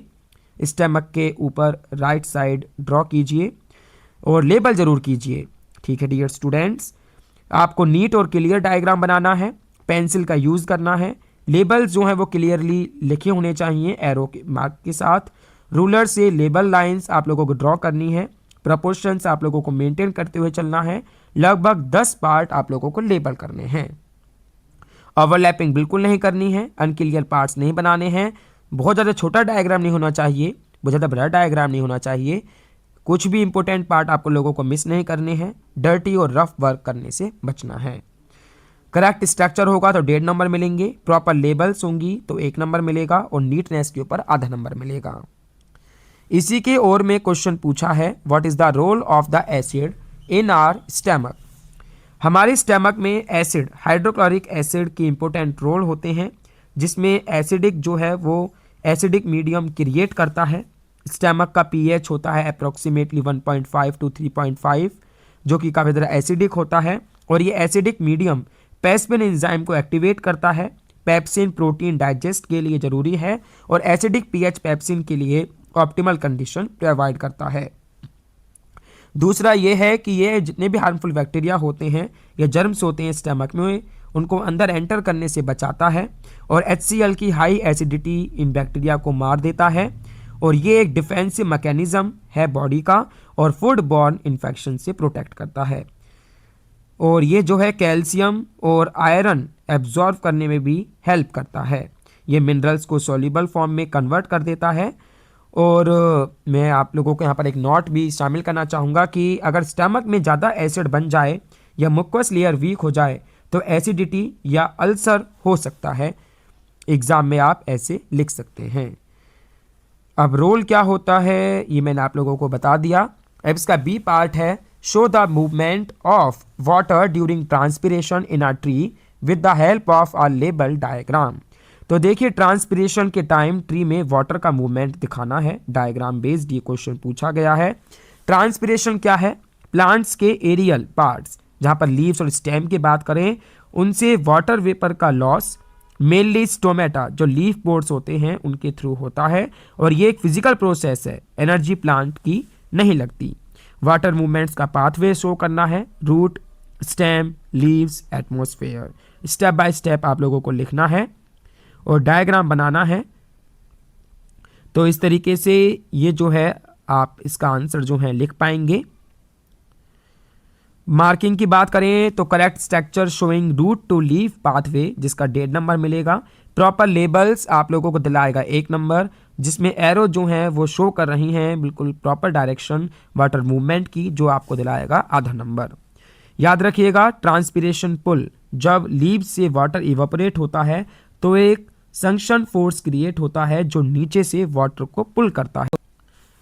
तो डियर स्टूडेंट्स, ये था कंप्लीट डिस्कशन आप लोगों के board of secondary education Haryana class 10th science paper 2025 का। बोनस टिप्स मैं आप लोगों के साथ शेयर करूं तो याद रखिएगा, पेपर शुरू होते ही सबसे पहले पूरा पेपर एक बार पढ़ लेना है। ऐसे क्वेश्चंस पहले सॉल्व करने हैं। टफ क्वेश्चंस के लिए टाइम एंड में रखिएगा। हर सेक्शन को इक्वल टाइम देना है। नीट और क्लीन हैंड राइटिंग आप लोगों को यूज़ करनी है। पॉइंट वाइज आंसर्स जहां जरूरी हैं वहीं लिखिएगा। Underline important keywords and diagram जो हैं आप लोगों के नीट और लेबल्ड होने चाहिए। पेंसिल से डायग्राम बनाने हैं, लेबल्स क्लियरली करने हैं, एरोज को प्रॉपरली यूज करना है, टाइटल आप लोगों को जरूर देना है। फॉर्मूला पेंसिल से लिखने हैं न्यूमेरिकल्स के दौरान, गिवन डाटा लिस्ट करना है, स्टेप बाय स्टेप कैलकुलेशन करनी है, यूनिट्स मेंशन करनी है, फाइनल आंसर बॉक्स में बंद कर देना है। असर्शन रीजन बेस्ड क्वेश्चंस में बात करें तो दोनों स्टेटमेंट्स को सेपरेटली चेक करना है, एक्सप्लेनेशन का मतलब समझना है, देन ऑप्शंस आप लोगों को केयरफुली पढ़ने हैं। लास्ट के 20-25 मिनट मिलते हैं तो रिवीजन डेफिनेटली करना है, क्वेश्चन नंबर्स चेक करने हैं, सिली मिस्टेक्स आप लोगों को करेक्ट कर लेनी है। So all the best for your upcoming board exam. अगर वीडियो हेल्पफुल लगा है तो प्लीज़ वीडियो को लाइक करें, शेयर करें अपने फ्रेंड्स के साथ, सब्सक्राइब करें पढ़ाई विद गुरु चेला को, नोटिफिकेशन बेल आइकन को प्रेस करते हुए कमेंट्स में बताओ कि आप लोगों को ये पहला वीडियो कैसा लगा, आप लोगों के BSEH जो क्वेश्चन पेपर है उस पर, और ये बताओ कि कौन सा टॉपिक आप लोगों को ज़्यादा टफ लगा, कौन सा क्वेश्चन आप लोगों को बेहतर तरीके से समझ में आया। तो मिलते हैं नेक्स्ट वीडियो में, मैं एक और इंटरेस्टिंग टॉपिक के साथ आप लोगों के साथ मिलूंगा नेक्स्ट वीडियो में। तब तक पढ़ाई करते रहिए, मेहनत करते रहिए, सक्सेस तुम्हारी है। जय हिंद, जय भारत। आखिर तक वीडियो देखने के लिए बहुत बहुत धन्यवाद। आपका सपोर्ट हमारे लिए बहुत मायने रखता है। पढ़ाई विद गुरु चेला, जहां गुरु और चेला साथ बढ़ते हैं।